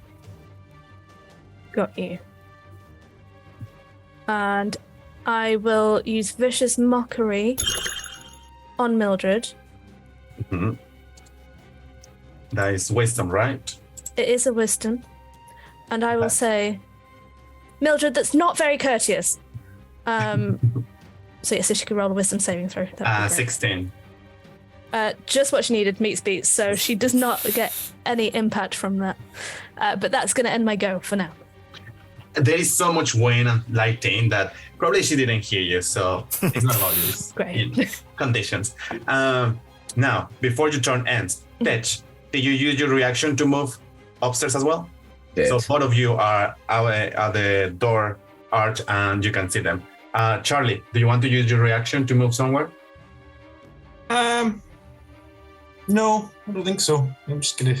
Wesley, you can move without provoking opportunity attacks. Do you want to move away? Yeah, I'll get 30 feet away. So I guess at this point, Wesley moves towards you. Do you want to be in front of them or next to the door?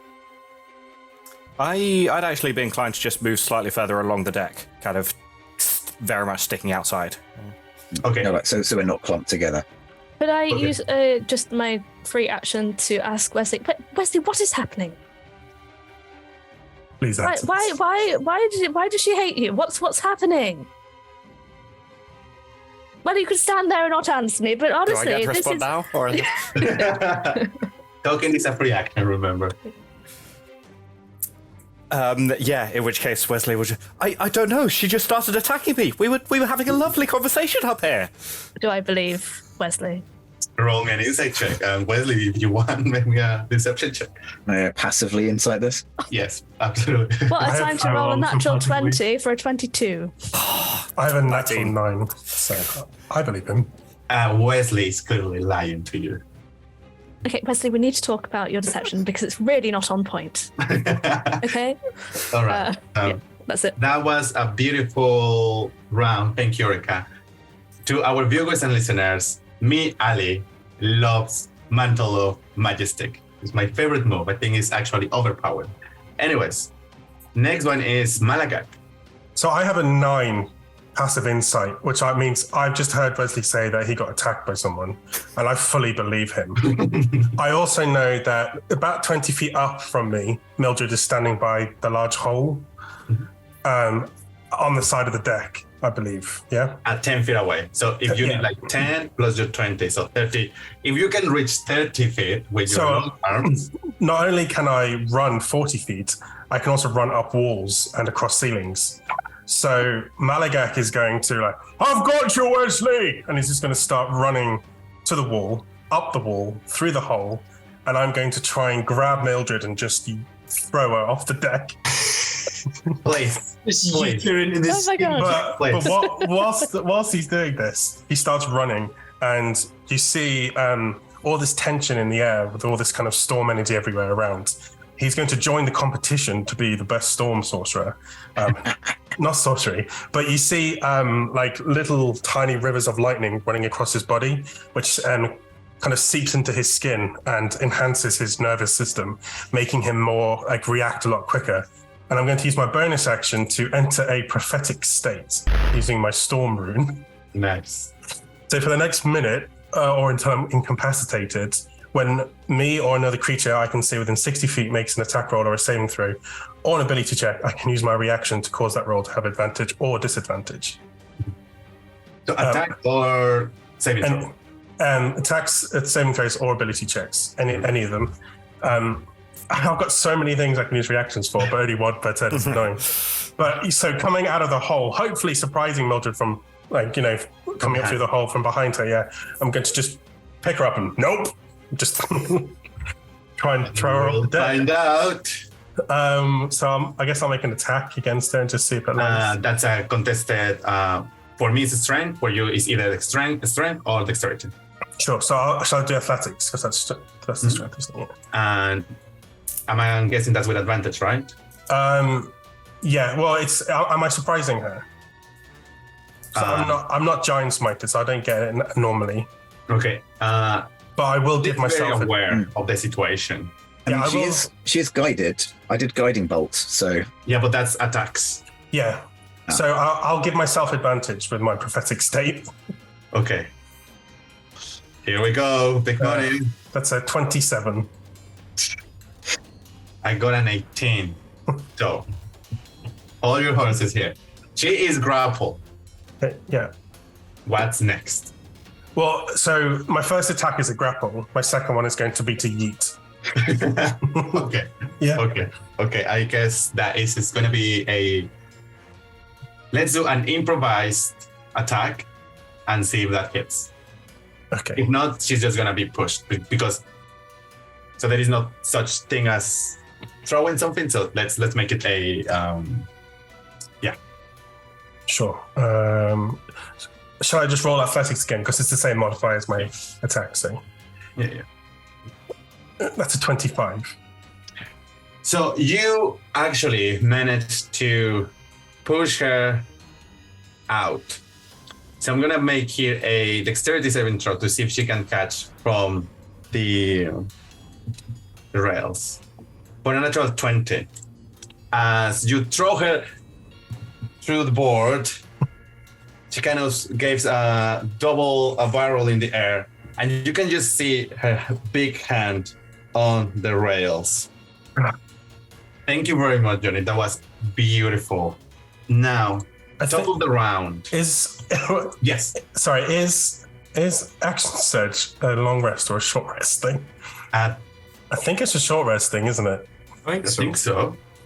Then I haven't. So, again, Malagak is seeing his friend being attacked by this person of unknown powers. Absolutely. So I've tried to throw her over the side of the ship. She's holding on to the railings. I'm going to use my action surge to just go no and try punch her off. Yeah, please. I got to save you, Wesley. I don't know what's going on. So these are going to be an attack. Yeah, that's a 24. That and a 23. Both hit. Roll with advantage for the first one. I mean, she's going to be gone anyway. Yeah, I mean, I'm not really trying to damage her. I'm just trying to punch her off, basically push her, throw them off the ship. Yeah. And absolutely, as you sort of start hitting like a gorilla, like a thing, like on the rail, she just cannot. Right. So I'm gonna roll here because is this to find out how many fingers she has left? Well, my punches are quite soft, really, because of all the fur. But that's true. Punch with kindness. Yeah. So you manage, and you just see this scene where she falls to the sea to be seen no more. Oh, who knows? Wesley. Thank you. That was beautiful. Top of the round, 20. Initiative 20. A second lighting hits the fire here. Unfortunately, the wildfire spirit is gone for the damage. And as this lighting hits again, the fire here, it activates again, and you can see all these melted bodies into the wood sort of start turning red. And now there is a lot of spots on the ship that looks like tissue. But actually, people that has been around the sea, you've seen octopus, and this looks like the skin of an octopus. These sort of rings that change colors and that kind of texture that looks like a rock or rocky or really rough. And Orica, with the mask and just turning around, you can see that, yes, those creatures are doing this, but all the other people is panicking. It's just going all around, including the people that was on the deck. So this is going down. With that, we're gonna go to our break. We'll see you in 10. Thank you very much. I'll see you soon.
We are delighted to be sponsored by Hero Forge. Hero Forge offers fully customizable tabletop minis with dozens of fantasy species and thousands of parts to choose from. You can see all of the minis that we designed for this stream in the overlay, and they animate when we enter the combat, so look out for that. Hero Forge are fantastic, so do check out the Pro membership where you can get premium access to features ahead of time, and beta access to things, and all sorts of cool stuff that just makes your life a lot easier. And you can check them out at heroforge.com.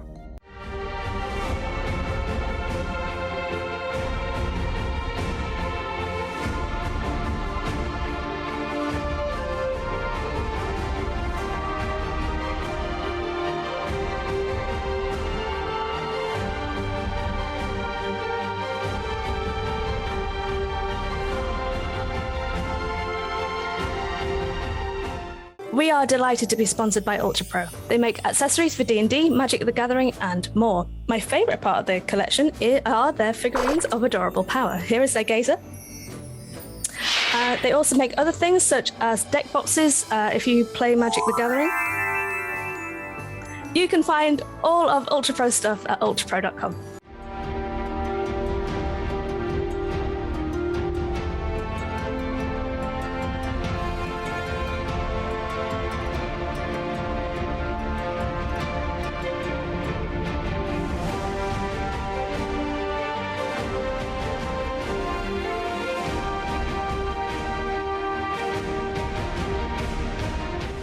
Hey friends, check out our new sponsor, Phoenix Dice, for a carefully curated menagerie of click-clack math rocks for your delectation. Check out their entire selection at phoenixdice.com, and just so you know, Phoenix Dice are all about living gloriously in the worlds of tabletop games and sustainably in this one, which means their dice are working to be recycled, their packaging is recycled, the dice are made of sustainable materials. It's all great stuff. You should definitely get involved. You can also join us today in chat with a chance to be in a raffle and win some Phoenix Dice of your own. Just put !dice into chat and you'll be in with a chance to win.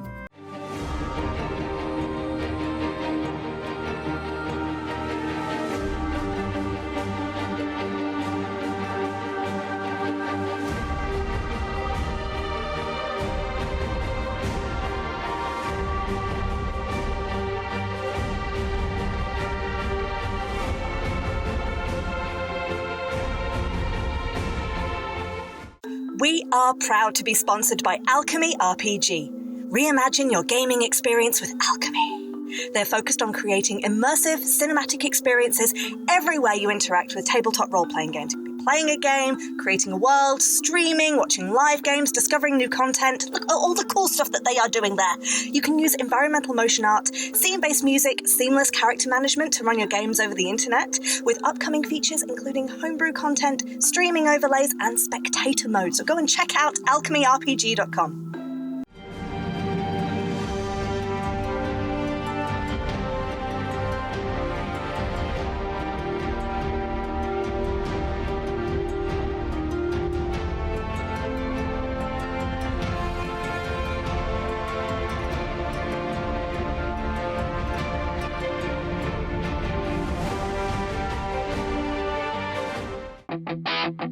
Pick up your gear and open your chests. Throw on your armor and head out on a quest. Hey, hey. It's a brand new day. On the slow coast, your allies will help with blades and bows and magic as well. Hey, hey. Heroes on their way. Fighting together against overwhelming odds. Fighting together in favor of multiple gods. Idle champions of the forgotten realms. Idle champions, adventure never ends. Idle champions, hit your wall and there. Idle champions, you will say it again. Idle champions.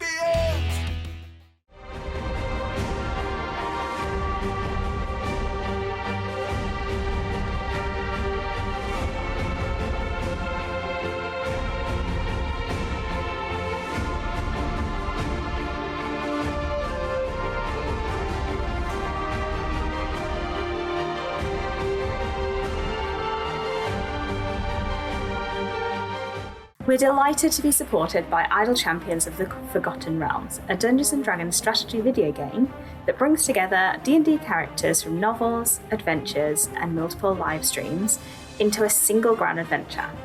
Select your heroes and formation and battle through waves of monsters for free on PC, phone, PlayStation, Xbox, and Nintendo Switch. You can pop exclamation code into chat for a free Electrum chest.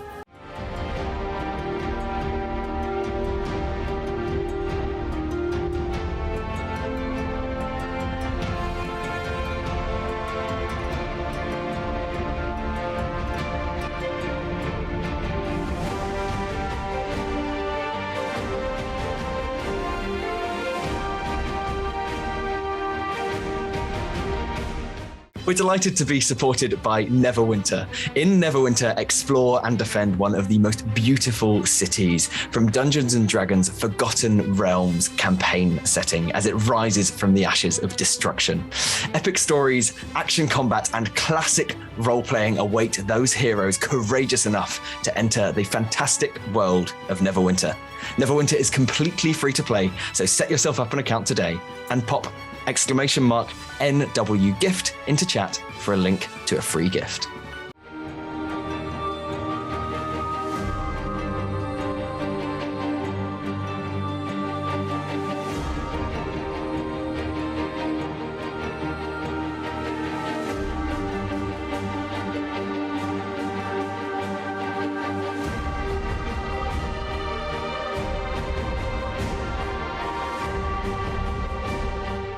Check out our wonderful supporters Elderwood Academy, who make beautiful bespoke gaming-themed gear, including Hex Chest dice boxes, Spellbook deck boxes disguised as bespoke ancient arcane tomes, and Scroll and Codex dice tower and rolling tray pairings. Make your own with their online designer at elderwoodacademy.com.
And we are back. Thank you very much for joining us again. We have finished our short rest, finished our consumables, and we're ready to play more D&D after this amazing first half.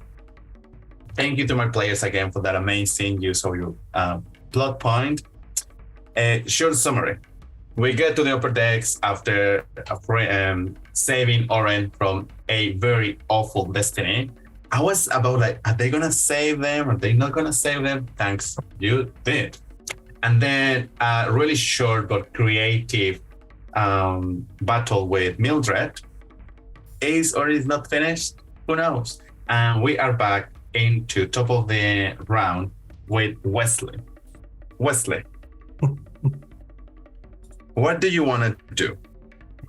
From what you can see, every now and then a lightning hits the piece of the orrery that triggered the behavior of those creatures, of those parasites. And now more and more the ship is becoming organic like. And the storm is still happening. You can see still the lighting and those figures upstairs, like on the clouds. There is chaos because people doesn't know what's going on. Please, tell me. And you said the orrery was conjuring an aberration, but we can't actually see anything having been conjured yet, right? Probably at this point you can do the maths of 2 + 2, and actually the orrery is turning the ship into, it's channeling the conjuration into the ship in itself. Yeah, in which case, Wesley, Tej, I think you were right about sinking the ship. I think it's go time. Are all the party within 30 feet of me by this stage? So next to you is Tej, well, really close, Tej and Orica. I'm next to him as well, because I was from the Mildred. Yeah. And then just Charlie. Downstairs is Charlie. That's only that is the 25 foot closest away. to the piss. Could I get within 30 feet of Charlie as well? You said the downstairs was 25 feet, right? Yeah, the ceiling is 25. You want to jump? You want to use the stairs? I will. Dash. So some lightning will sort of start swirling around Wesley's feet, and from his boots, just small kind of electric blue wings will emerge as Wesley will take off into the air, sort of fly and almost glide kind of down into this gap in the center of the ship. And then when I'm within range of all the party, will sort of resume this sort of swirling motion of water that he was doing earlier, just amp it up a notch, and I will cast water breathing on the entire party. Just in case, you know, hypothetically. I see something happening there. I'm loving it. Anything else? That'll do. That'll do. Good. As you... No, that's it. Next one is Charlie.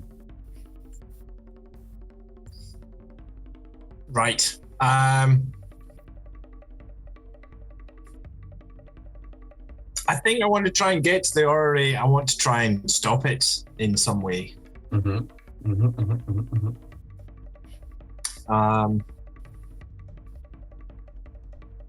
What's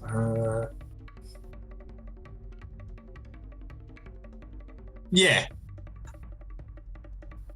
Can I get to it and pick it up and I don't know, investigate it, or is it obvious how I can? Yeah, absolutely. So you're not that far away from where it fell. You can pick it up. Is it going to be an investigation check? Identify?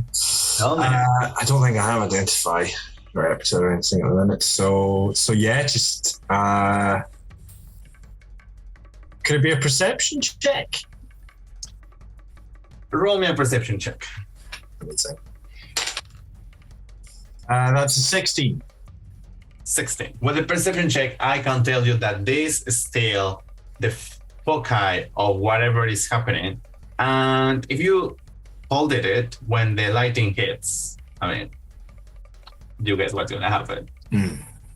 Yes. Gotcha. But this is the foci of something. So something else or someone else is casting the spell. Right, gotcha.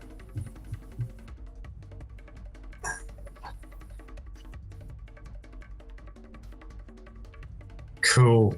Is that my action to do the check then? Because I don't think I've got any useful. Yes. Yeah. Okay. Thank you. Next would be Tetch, but actually, from one of those spots on the ship, a tentacle emerges and is actually going to hit someone. So I'm going to use my screen as reference. Can I just, as the tentacle is emerging, I'm just going to hold the orrery up and just go, this is just a focal point. If anybody can see where this spell is coming from, then, I don't know, just fucking get him. Are you going to hold in it the whole round or drop it? Yeah. What makes you ask, Ali? I'm just going to keep holding it. Tetch, something is coming to you. Good. Hitting you for 25 to hit. Yeah, that'll hit me. For 13 points of bludgeoning damage. Again, a second. Force damage. Force damage. 13 points of force. And you are considered grapple. May I use my Wrath of the Storm? Oh, wait. Do I still have a reaction? You had your turn, say yes. You have your reaction. Have I had my turn, or is my turn about to happen? Let me tell you that information. It's about to happen. So before your turn, this happened. Cool. So I don't think I've got my reaction anymore. Okay, yeah. Goody. Now it's your turn. Okay. You are grappled by a red tentacle. This is not ideal. I need to make my way to the bridge of the ship, really. Okay.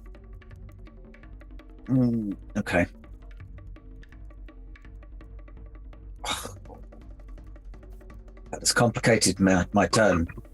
You can have my reaction to give yourself advantage on whatever you're going to try and do. Ali, very quick question about the level up. Did it reset our spells or anything, or are we're still tapped out, aren't we? You're still tapped out. But if you get a new spell slot, you have that one. Well, so I did. I gave myself a level 2 back last turn, so I'm just trying to figure out what on earth might be a good move. I think I'm just going to stick with an old faithful witch bolt. So I will zap it with lightning. I'm just going to stick to level 1 because I want to save that level 2 slot. So actually, yeah, I'll level 1 witch bolt. The tentacle. On the tentacle, that's a 22 to hit. Nice. And that is 1d12 lightning. But I can I'm concentrating on that now. So that is 9. Yeah, 9 damage. 9 damage. Great. And I've got extra stuff that I can do when I do lightning damage. Do I want to do it? No, I'm gonna hold on to it for the moment, I think. Great. Yeah. Thank you. Next one is Orica. Okay, you and second. Go for it. You and Tej are next to each other and the door arc. Tell me. And Wesley is just glided away. Quick question, DM, to you. Would Mantle of Inspiration allow grapple escape because it grants you movement? Does that counter a grapple, or if you're grappled, are you just... If you're grappled, you need to... make a check to get loose. I will allow to do the check. Does that make sense? Oh, got you. Okay, cool. Yeah. All right. let's do the old faithful. Let's go for Mantle of Inspiration on everybody apart from Malagak. No offense, buddy. But you have your own reactions that you like to use. So everyone can gain temp HP of 8 if you don't already have it. And you can move without provoking opportunity attacks. That's what I'm going to do. So I'm going to use my reaction to move out of the way of the tentacles that are forming around us onto like the middle of the deck of the ship. Mm-hmm. Can I see above me any clear link between the orrery and what is casting onto it? Does it look like it's coming from a cloud? Does it look natural? Yeah. Make me either a perception or an arcana check. Up to you. Okay, let's have a think. I'm rolling well. That was 23 for perception. For perception. Mm-hmm. So similar to Charlie, the movement from the clouds is really random. So it's not coming from upstairs. And you've been in all of the decks, more or less. You know that there is not that many places where a caster could, comfortably been doing this, except the places that you haven't been, which is further into this corridor and the other two small private theaters. Okay, nothing I can see immediately though. And Charlie's currently holding the orrery, aren't they? Yep, okay. Okay, well, that tentacle that is holding Turch is going to get viciously mocked. Give me a second here. Does this thing has a language?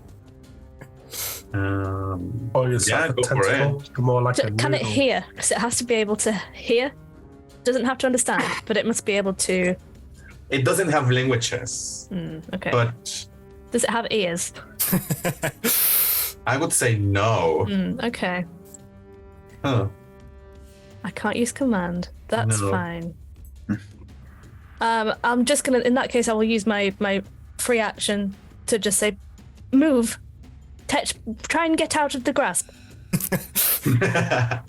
Great. Thank you very much. Yes. So everyone can move using their reaction if they want to. You all get your temp HP if you need it, and Touch, I think you can do something fun that Ali was going to talk about. So let's start with Touch. If you want to use your reaction to move, please make me that contested. So you choose which ability you want to use. Athletics, I believe. Yes. 15. So you are free from this slime. Well, it's not a slime, it's just very rough, actually. Kind of grips me, but it's a bit slimy, so I just go. Yeah. And as you sort of start moving back into the ship, so you will make it halfway to the stairs, and the tentacle's still there, but at some point it sort of stops and looks at you. And yes, when I say looks at you, you for a second see an eye, and it closes. Still minding its business. Wesley, you are already on downstairs, really close to Orica and Charlie. Do you want to use your reaction to do something? I mean, do I also get the idea that there must be a caster somewhere on this deck kind of driving all of this? Okay. Yeah, in that case...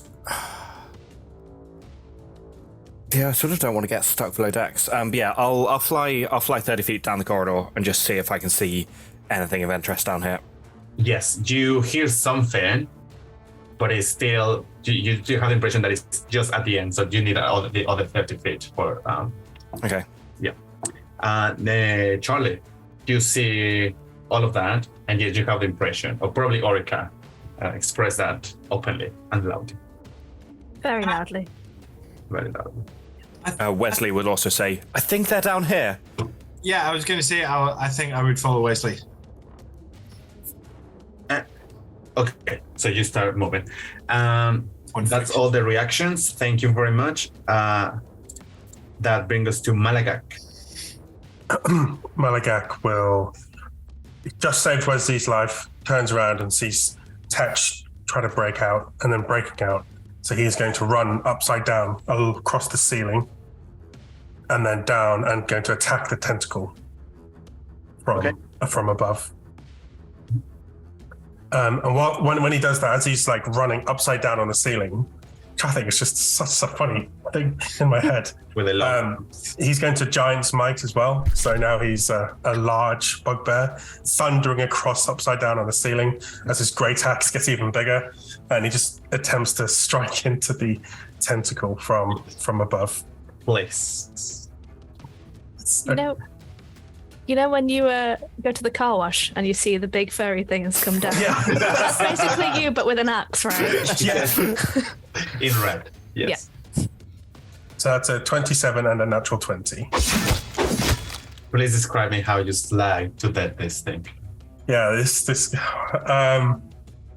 so he just like on the top of a car wash, he just starts like cutting up into sushi. As he's running past, it's just like scything it side into like biggest like sushi pieces until it's just like against the wall and it just like melts away, retreats back inside the wall.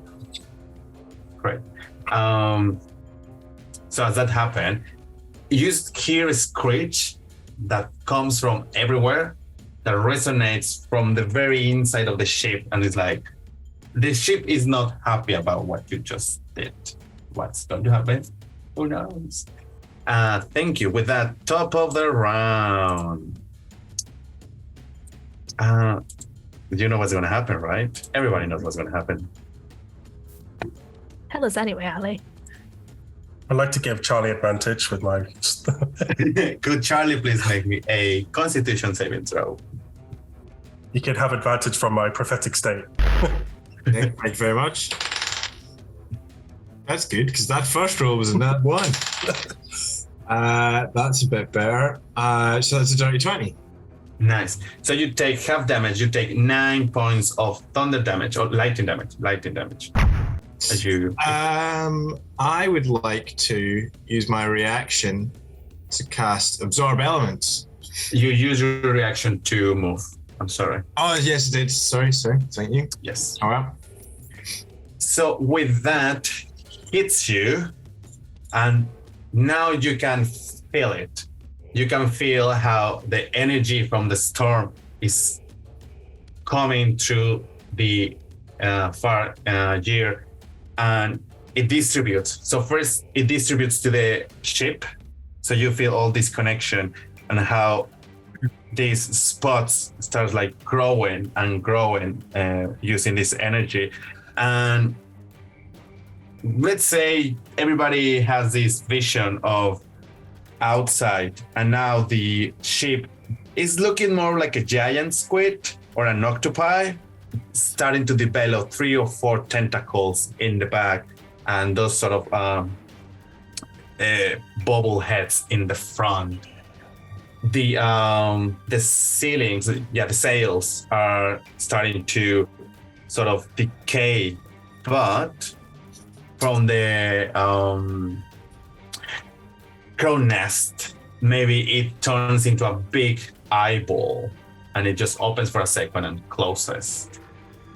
And the second part is this energy dissipates into the last of the private theaters, and you can feel who is conjuring the spell or casting the spell just at the very end of this corridor. It's in that moment where you also hear a familiar voice, which is Alkis and Sally, sort of getting to this deck. It's like, what the hell is going on? And they start running to you, and you see like a sea of people coming upstairs. So these people, we can assume that they are not contaminated, because all the people that was contaminated with the parasites are melted now into the ship. So they're quite a lot. Also, you notice behind these people a pink tiefling that looks a little bit like Oren, but a little bit different. maybe they are related, and a Steel Defender. They are behind Teseli and Alkis. They're gonna take a while to get to you. What are you gonna do?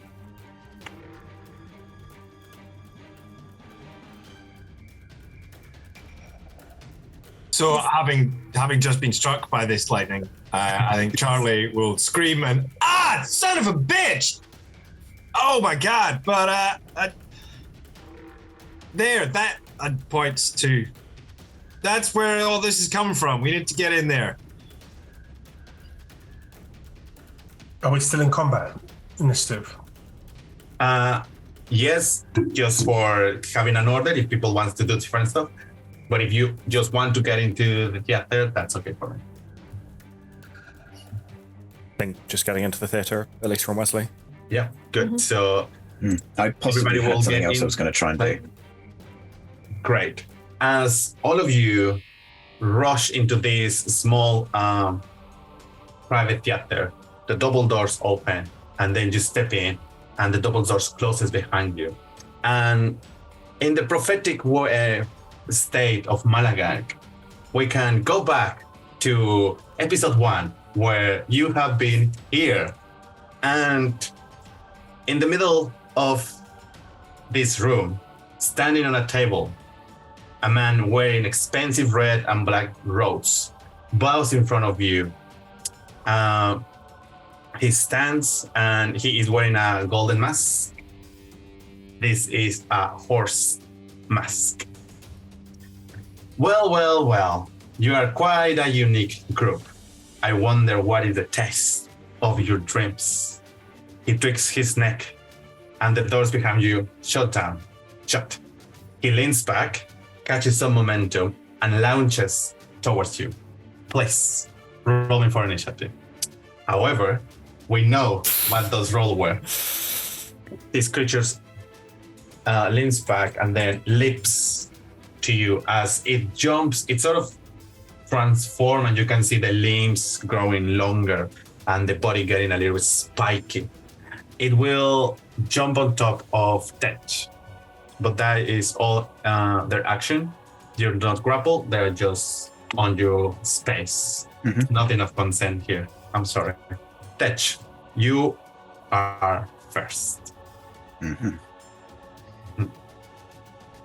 Oh god, that complicates my turn.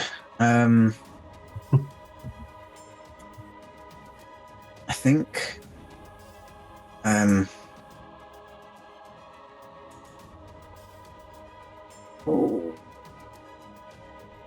so we're all in the kind of theater at this point, and the doors have shut behind us. Okay. I think I'm going to summon my spiritual weapon. Nice.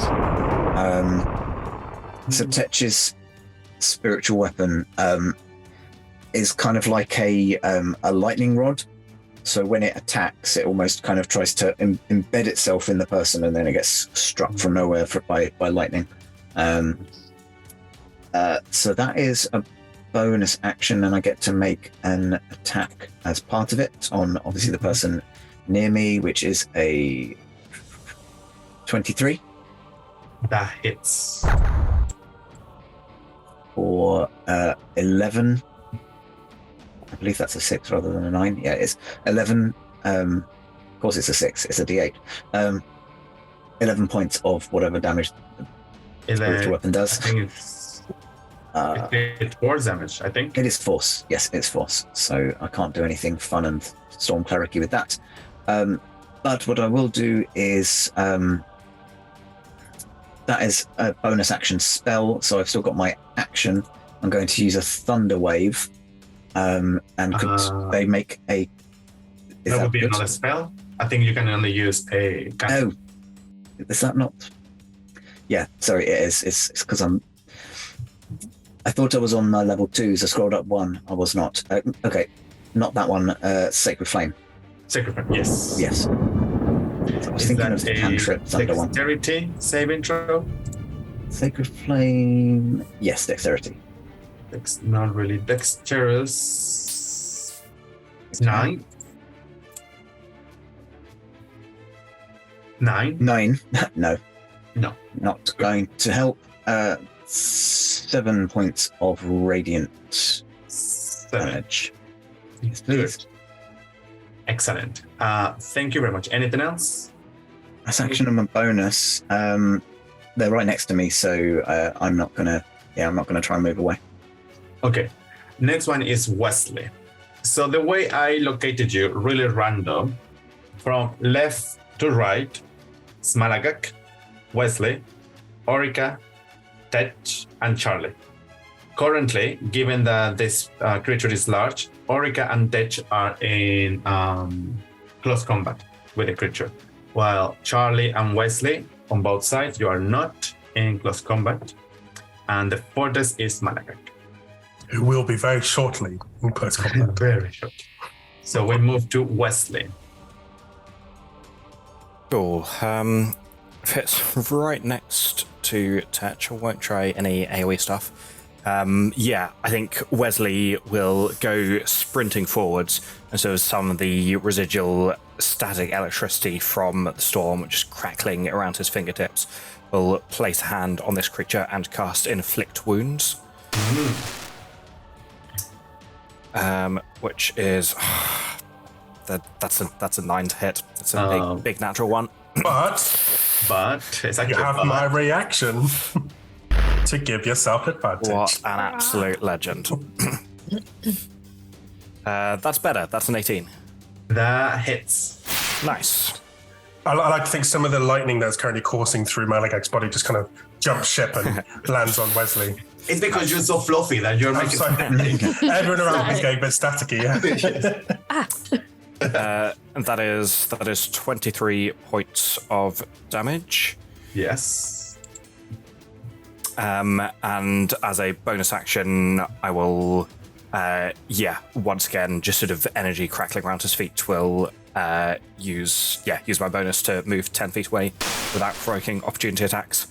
And then, just keep moving, get a take off again, and just get in the air away from this creature. Do you move without provoking opportunity attacks? Yep. Correct. Nice. So where do you want to be located? As far as you can? Yeah, pretty much as far away as I can. Yes. You want to be... If we see that in a clock, everybody's clustered at 6 o'clock. You want to be 9, 12, 3? Yeah, I'll just back up all the way to 12. Opposite side of the room is fine. Great, thank you. Next one is Charlie. Charlie, you're sort of 3 o'clock and everybody's 6. Yeah. Cool. I will action summon my wildfire spirit. And this time I sort of wave an arm, and a kind of series of little small balls of fire come out of the palm of my hand and sprout like bat wings and flap and kind of screech quite loudly in a flamey kind of way. They sort of do this. Their sort of point of origin is right at the back of the creature, the side of the creature away from everybody else. Mm-hmm. And when it appears, what does it have to do? It has to make a dex saving throw. Dex saving throw, absolutely. Dex 30. No, that's me. Sorry. Yeah, yes. A 1. So that fails. And so it takes. Does it take double damage because it failed? That because it got a 1. No, that's not work, is it? Cool. That's 11 points of damage, fire damage. 11.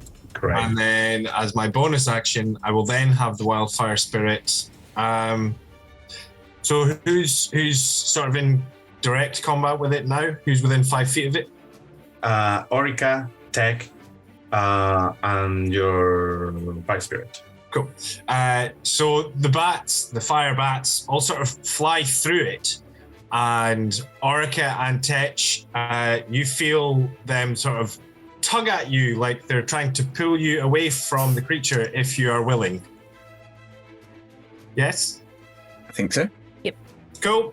Then it teleports you both. Let's just say 10 feet back from it. Okay. And here's the thing gone.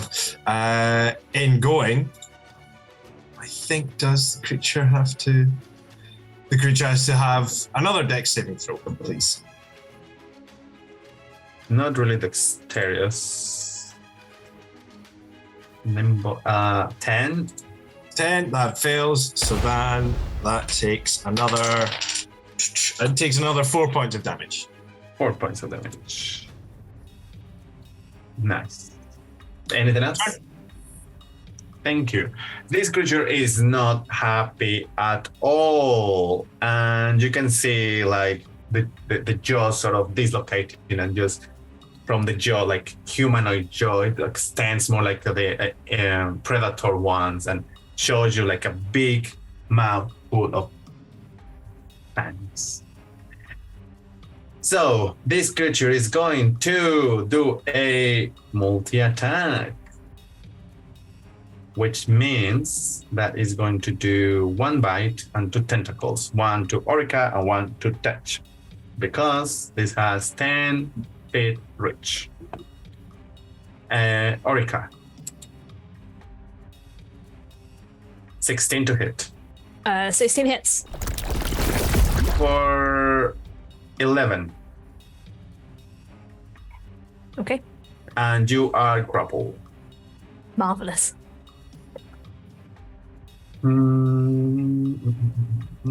Tetch. 19 to hit. 19 hits. This time I am going to use my reaction to Wrath of the Storm. So it takes... it needs to make a dex saving throw, please. Load up the dex saves. Found my weak spot. What it is. 10. It's not gonna do it. That will be D8 lightning damage as the 2d8. Sorry, as it kind of strikes Tetch, the kind of lightning surrounding him just kind of travels up his arm for 10 points of lightning. Please. Thank you. Let me roll the damage that you took. 7 points of bludgeoning damage, and you are also grappled. Eating into my and then I'm gonna use my screen as reference. 1, 2 is Orica, 3, 4 is Tetch. 2, Orica, you are gonna receive a little kiss from this. Oh, that's nice. Oh, thanks. You're Ellie. welcome. 16 to hit. 16 hits. For 24 points of piercing damage.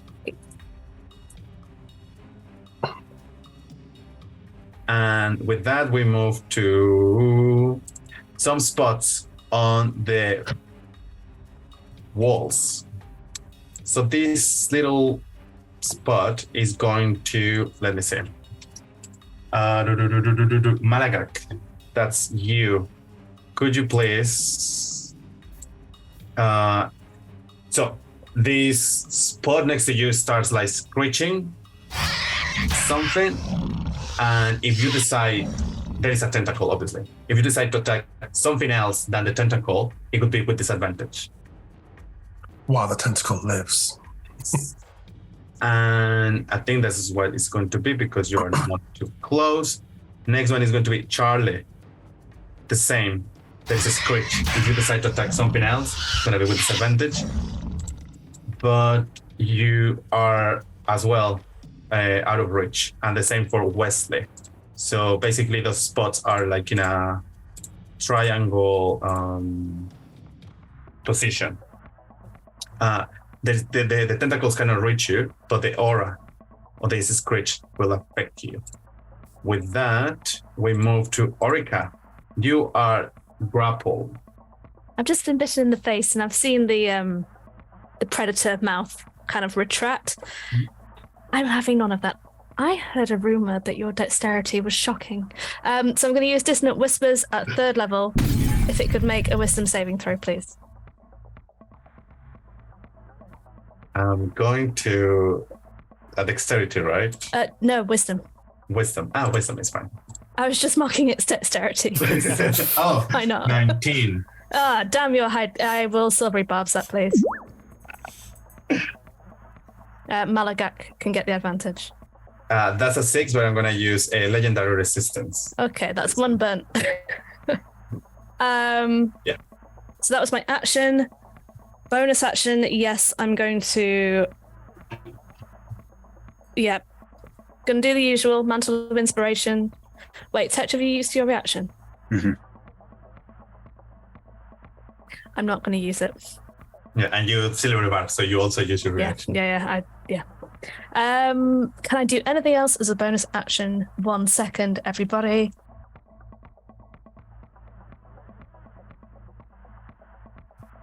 I can dash, but I can't dash because I'm grappled. Right now, I'm good. That was my turn. Malagak. Okay, so Malagak turns around to the tentacle behind him and heaves his great axe up onto his shoulder. And he kind of like looks really casual and goes, "Excuse me, Spot, do you have a ticket to see the quintet show performance privately?" "No? Well," and he's going to attack. Please. And it hasn't made an attack roll this combat. It hasn't, because it didn't try and attack me. So if I get to hit, I get to do something special for being a bugbear. And you get advantage? And I get advantage. This tentacle may become sushi. The first one's only a 14. Hits. Perfect. And the second one is a 22. Hits. But if I just roll the damage on the first one, it might die. We don't know. So it's 1d12 plus 5 for the attack roll. So that's 13. Plus my surprise attack from being a bugbear attacking something that hasn't attacked yet, which is 2d6, which is 13 plus 6. And then for Giant's Might, it's another d6. Lots of d6s. So with the first attack still standing. So 13 plus 6 is 19. 6, 7, 8, 9. Plus 3, 22. That second attack splits away and you see the tentacle sort of... That's still the first attack. If you have attacks, you can break it down, move, and then do the attacks. Perfect. Okay, so after throwing this out, this tentacle away from our private show, I spin around to look at this creature that's just attacked my friends. I'm like, "You! Hands off the star of our show!" As it tries to bite into Orica. And I run over and just try and attack it as well with my great axe. Yes. And that is a 27 to hit. That hits. And on this one, I'm going to use my fire rune. So it needs to make a strength saving throw, I think it is. Strength saving throw. Yeah, it's a strength saving throw. 12? It fails. 9, actually. Yeah, 9. Okay, so sorry, I'm just excited. So that is 12 points of damage, 17 points of damage from the great axe, plus there's a lot of plussing, plus another 10 fire damage, and fiery runes erupt from my gauntlet, from my runes across my hands, and the creature is now restrained by me for 1 minute. Yeah. So it takes 27 points of damage and is now restrained and cannot move. And it's 10 feet from me, but that doesn't... I know it's got 10-foot range, but I have 10-foot range too, for my long bugbear arms. So how close are you? 10 foot away. 10 foot. I have 10-foot reach, so 10 foot. Yes. Unless being large increases that, but I don't think it does. It'd be funny though. So. No. Great. Thank you very much. At the end of your turn, it's gonna bite Tetch. So because it's restrained, does it get disadvantage on attacks? Yep. I think so, yeah. It also has disadvantage on dex saves, which is just hilarious. Is it? Is it? And attacks against it have advantage. What did you? Oh, this one. Disadvantage, right? 10 to hit. No dice. Nice. Top of the round. But before touch on 20. I'm assuming Charlie still holding the fire here, right? Yep. Not this one. Oh, whatever it is. Could you please make me a dexterity saving throw, please? Mm-hmm. Quick, throw it to the enemy. That is a 19. Good. You take 9 points of lightning damage. This time I will use my reaction. And yeah, I will cast Absorb Elements at third level. Third level, I've still got one of them.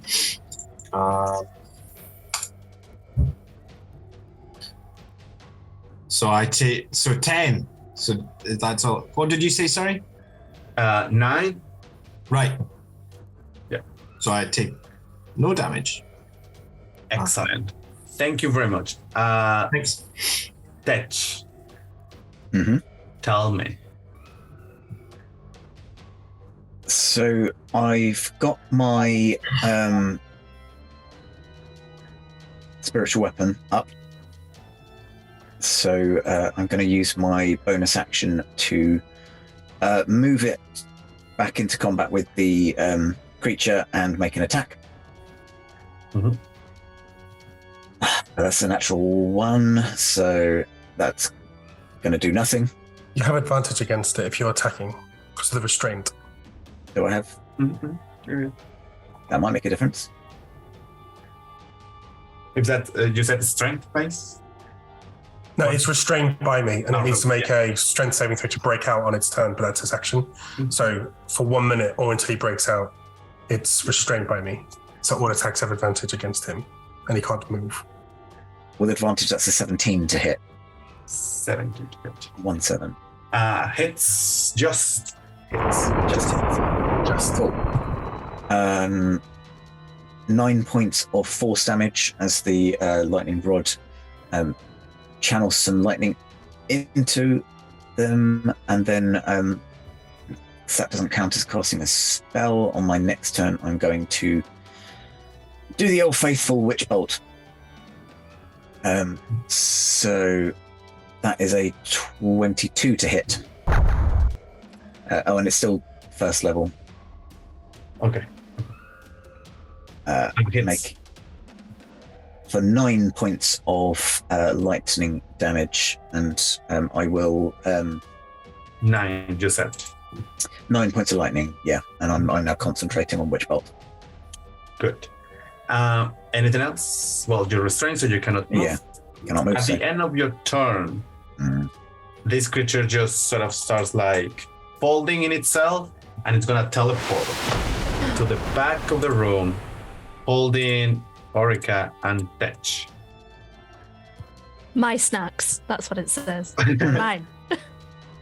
And now the closest to this creature now is Wesley. And just 5 feet behind is Orica and Tetch being held by 2 tentacles. But the creature is gonna get close to you to bite you again, Tetch. Oh, sorry, that's it, because it's legendary reaction. So that is next one. I'm assuming my fiery shackles, do they follow it? Yes, he is still restrained by your shackles. Wesley. Cool. How close is the creature to me? 10 feet. 10 feet from me, and Tetch and Dorica are like another 5 feet behind it? Yeah. Okay, cool. Can I... Yeah, I want to use my movement to kind of back up away from it. Mm-hmm. And then... kind of almost grabbing in and leashing one of the lightning bolts that are, I guess at this stage, kind of occasionally streaking through the ship. I'll channel it into a ball of storm that will surround the creature. Ideally positioned so that Orica and Tetch aren't quite caught in it. And I would like it to make a strength saving throw. Strength. Okay. That is. Strength. 17. Okay, 17 will succeed, so it won't take damage from that. But I can then use a bonus to get a lightning bolt shooting from the sphere towards it, which is a 22 to hit. Hits. Cool.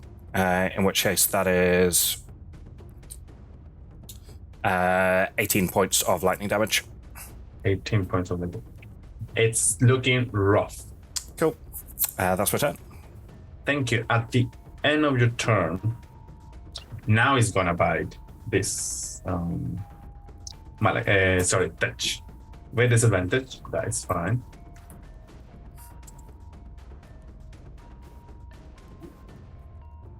Nine to hit.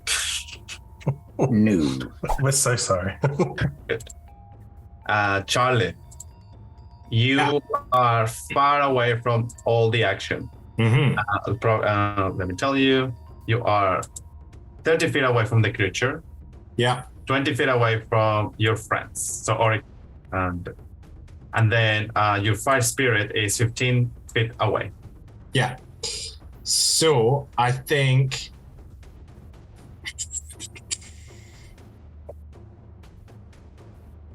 I'm gonna not bother with the extra damage I could do because of the absorb elements. I'm gonna forget about that because that's lightning and I'm a fire person. So Join the club. Yeah. Nah. There's enough people vying for that. One of us. So I am going to. Charlie will look up at the flaming bats still flapping around, and we'll just go, well, don't just flap around, get in there and get him out.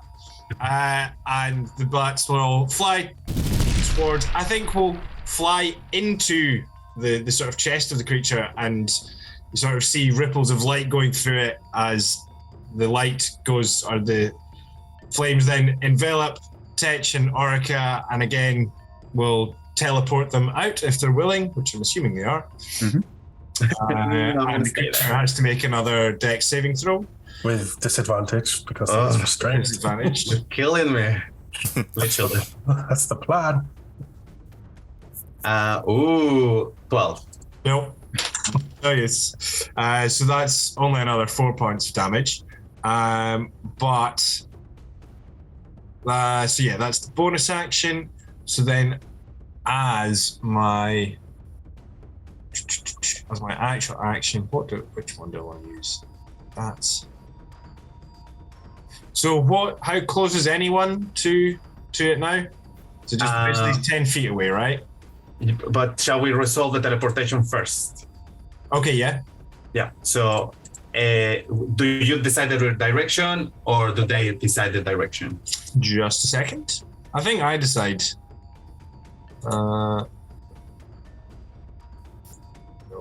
there it is. Teleportation.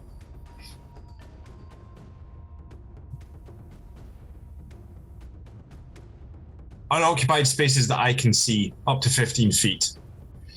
You want them, I guess, the furthest to the creature, but you want them south, east, or west. So the creature's like off. There's the table in the middle, and the creature's now off to one side, right? Yeah, it's 12 o'clock. Right. So how about on top of the table? Okay. In the middle of the room, then. There. I see. And they are now 20 feet away from you. Yeah. And so yeah, let me just look at this spell.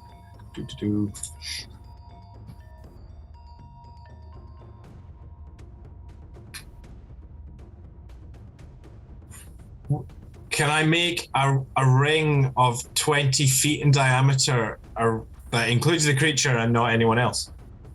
Tell me, 20 feet diameter. Yeah. Yes. Cool. I do that. I cast a wall of fire on it. Nice. Again, has to make a dex saving throw. With disadvantage. Disadvantage. God. Dodge this. I roll a 19 and a 2 for a total of 1. And I feel like I'm gonna burn my last legendary reaction for this. But I guess I'm gonna take half damage, right? Yeah, I guess so. Hang on. Yeah, half as much on a successful save. So half of that, so that's 5d8, plus I get another d8 with my wildfire spirit being around. That's that. So that's half, so 37 halved. So what? 18. 18. 18. Yeah. Oof. I'm worried about asking this. So 18 as a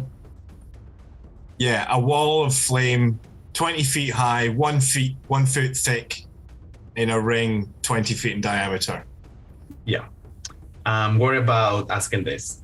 Anything else? No, I think that's me.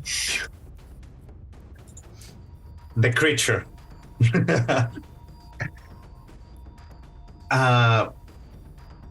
There's still sort of intelligent being inside this thing, right? So it's just a little transformation that have going around. And you can see the creature sort of behind the wall of flames, like really Sephiroth seen in this from Final Fantasy. And it just looks at you and said, I need that. But they're going to teleport. So at the beginning, I described like this, the scene that was, so this is on top, there is a dex. So they are going to teleport outside the room. And with that, we are out of initiative.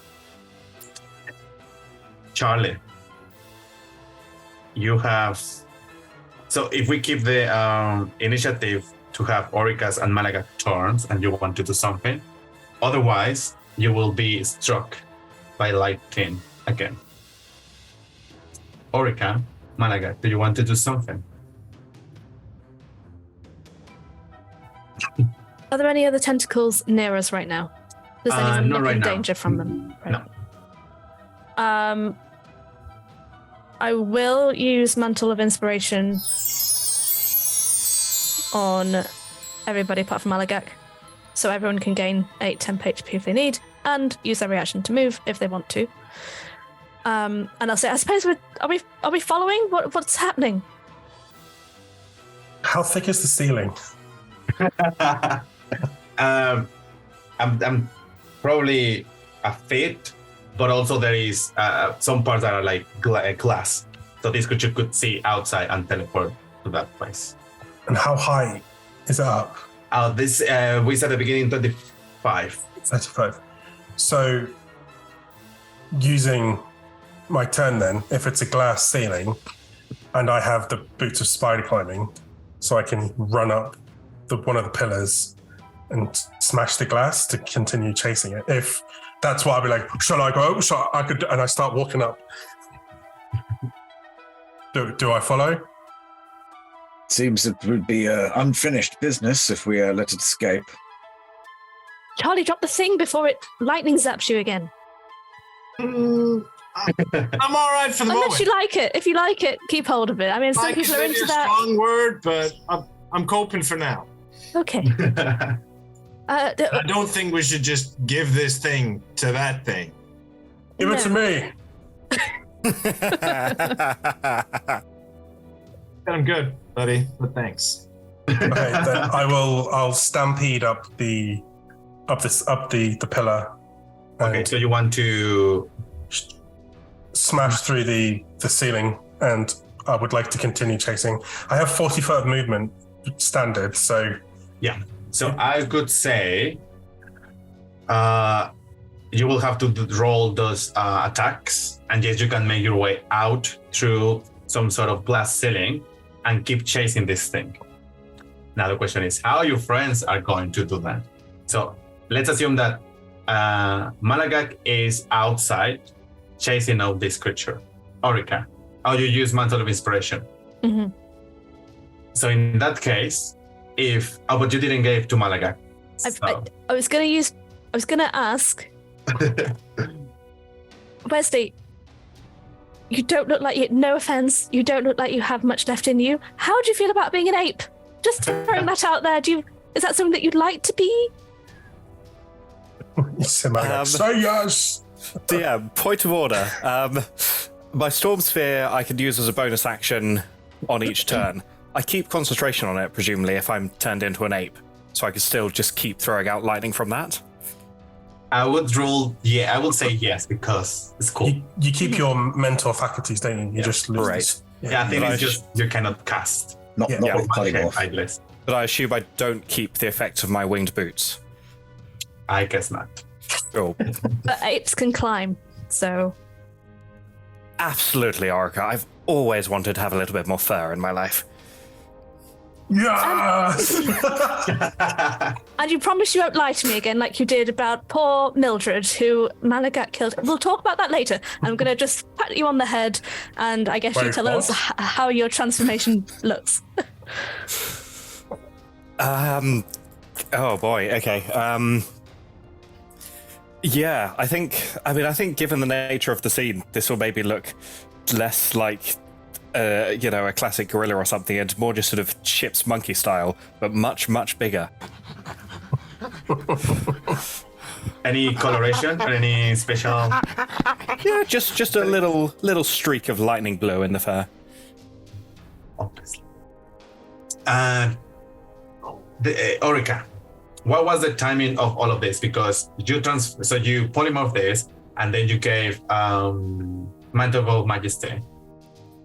Do you want? I'm guessing because that's what I would do. Like that the ape move with that movement, right? Yeah. Yeah. So the timing is you are polymorph, and then Mantle of Majesty. Mm-hmm. And then, if everyone wants to just hold on, because you're huge, so Great. Theoretically, if we wanted to come with, we could. Absolutely. That was I can give people a lift. Can we use our reaction then to just grab hold of Wesley? Yeah, I will let that. I love this so much. I'm so here for this. Thanks, Ali. So, what is the total movement of the giant ape? I can find 40 foot and 40 foot climb. Joe, I've sent you the stats on. Thanks. So that would be 80 total. Mm-hmm. Yeah, so movement and then reaction movement. So, as Malagag starts walking, opens the ceiling, makes his way out. Now, I think, how big is Malagag at this point? Malagak is a large creature. As he busts his way through the ceiling, he's like, one man, one bugbear against an enemy, and there's just this swarm of this giant ape behind him. It's like, oh. With a bunch of flaming bats. But he's swarming around. I use giant's might, so I'm a large creature.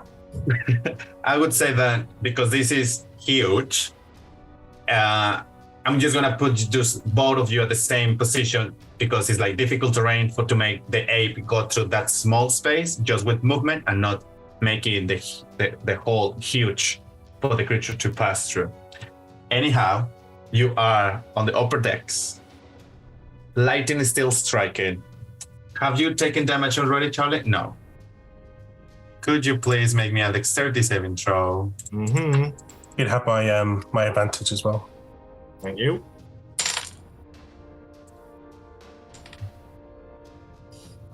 That's a dirty 20.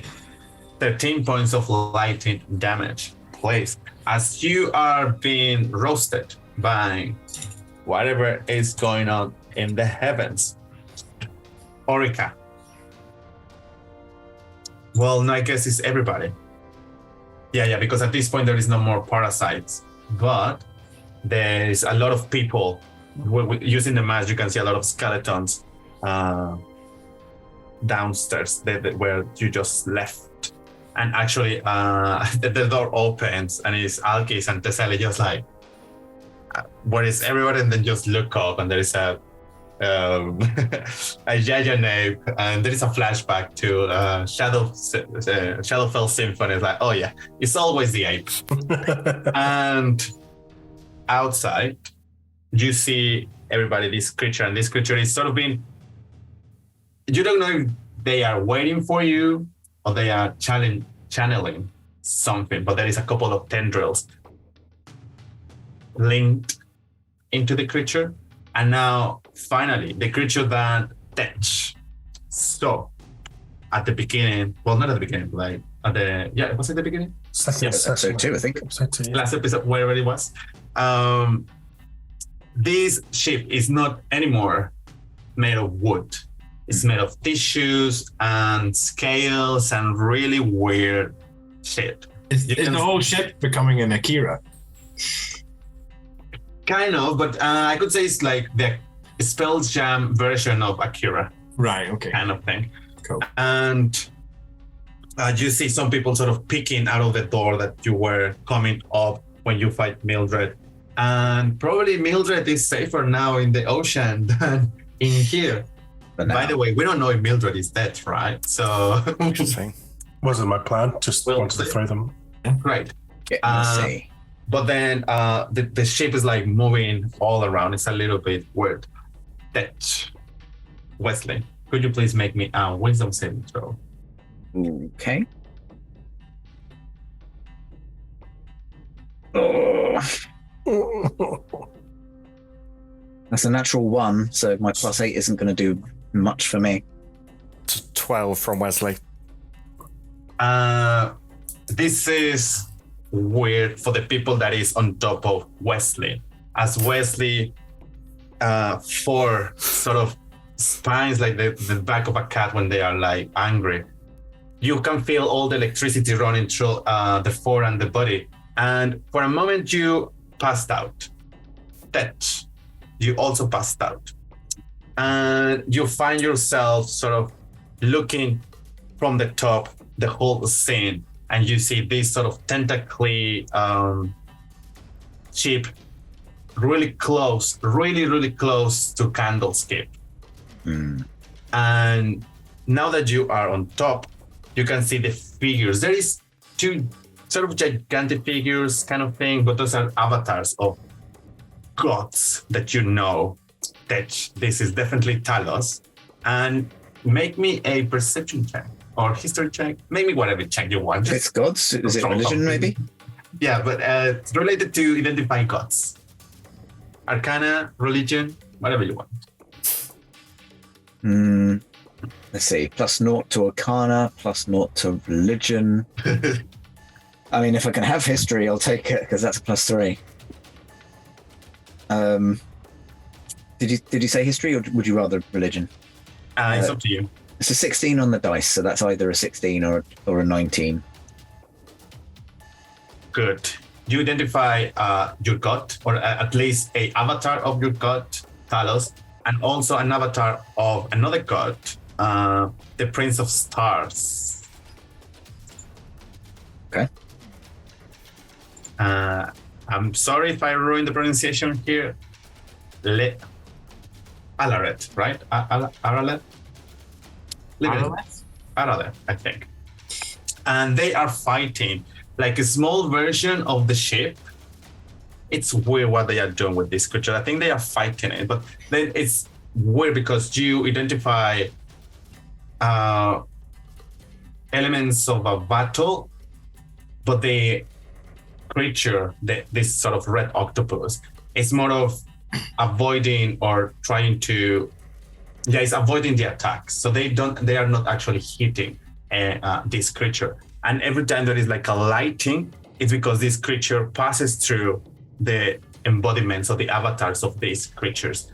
And you can see that every time this red octopi crosses the bodies, there is, apart from the lighting, a shadow forms somewhere else in the scenery.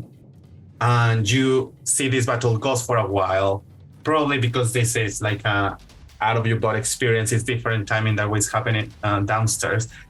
And the more the battle goes, the longer the battle goes, this second shadow start taking form, and one of them just shapes in the form of Talos, and the other in the shape of Aradalet, and they start fighting the actual gods, and then this creature just disappears back into your bodies. Just quickly, you said that from in this kind of vision, the ship was very close to Candlekeep. Do we have enough sense of the ship's progress to know whether that's the case now in real life, or whether this is again another kind of future vision? Probably that is a actual representation. Cool. Yes, you have the impression that being a giant ape, so when you come back to your body, being the giant, you can see from like that huge perspective that Candlekeep is really close. So this is actually, it wasn't a vision, it's like a premonition. Mm-hmm. It is happening. Mm-hmm. From now on, you haven't got communication with your god Tet or with your sorcery origin, but it's weird. We'll see what happens in the next rounds. And then this pass-out was just for a second. You are back into the top of the deck, or like on top of this creature now. It's not deck anymore. You're on top of the creature.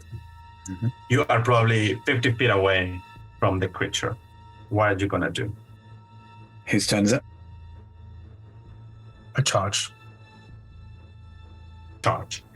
We're gonna continue with the initiative order, which means the first to act is going to be Tetch.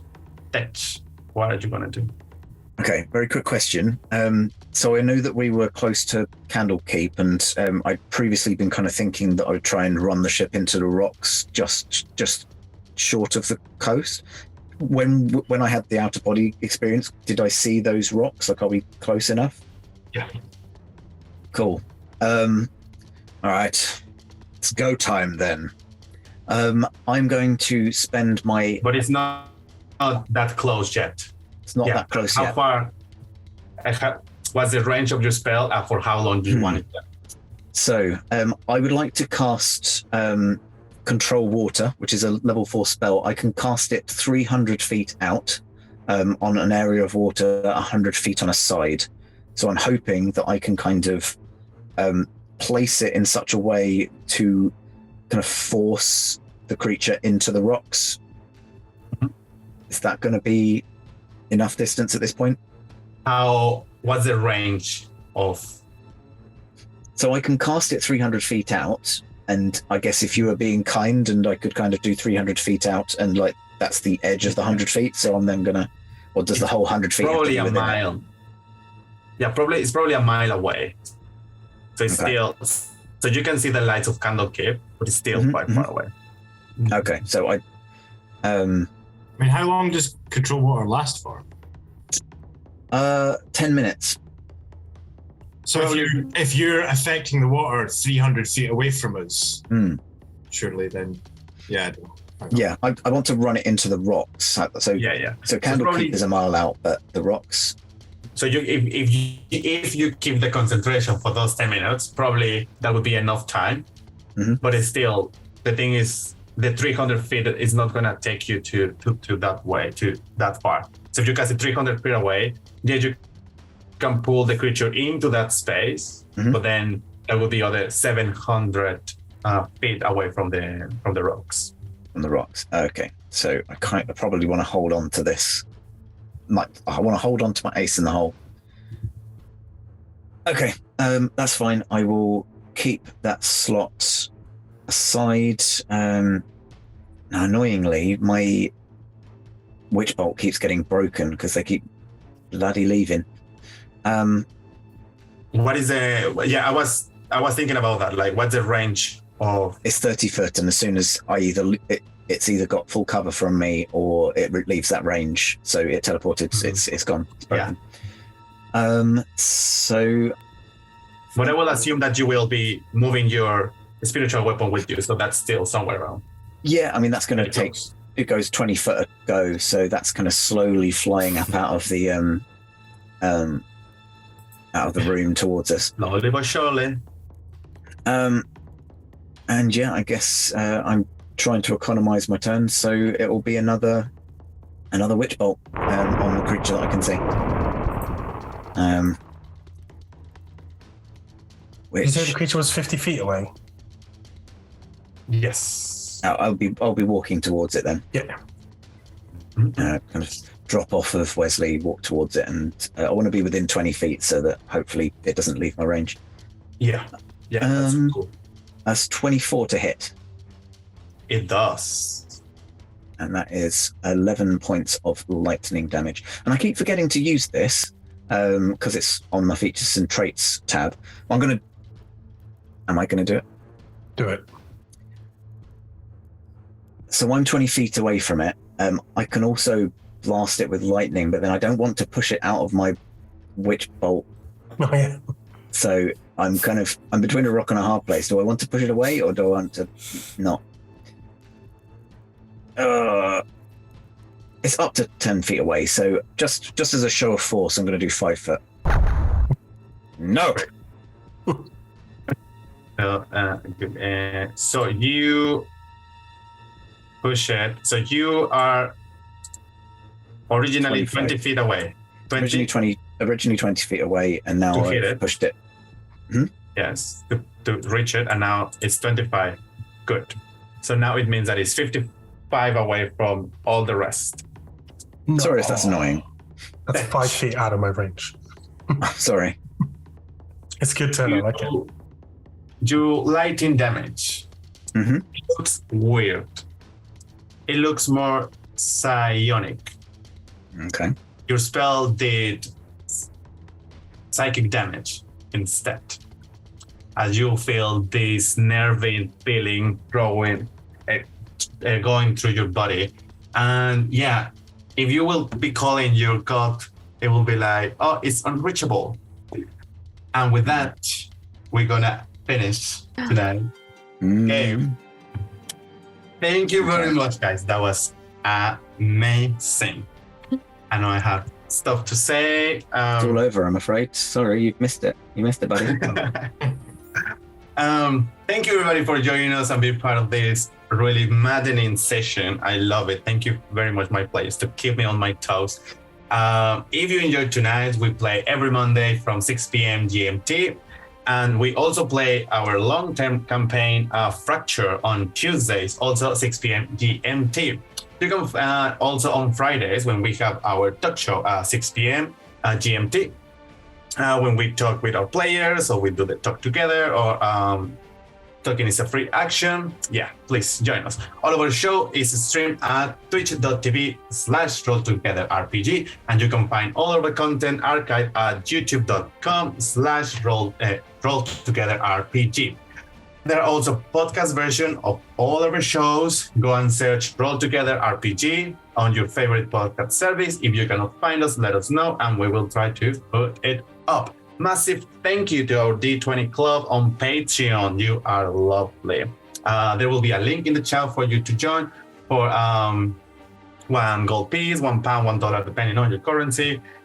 All your help us to do the content that we love. Big thank you again to sponsors and supporters. And don't forget, we are all over social media as Roll Together RPG. Thanks for watching and see you soon. Bye.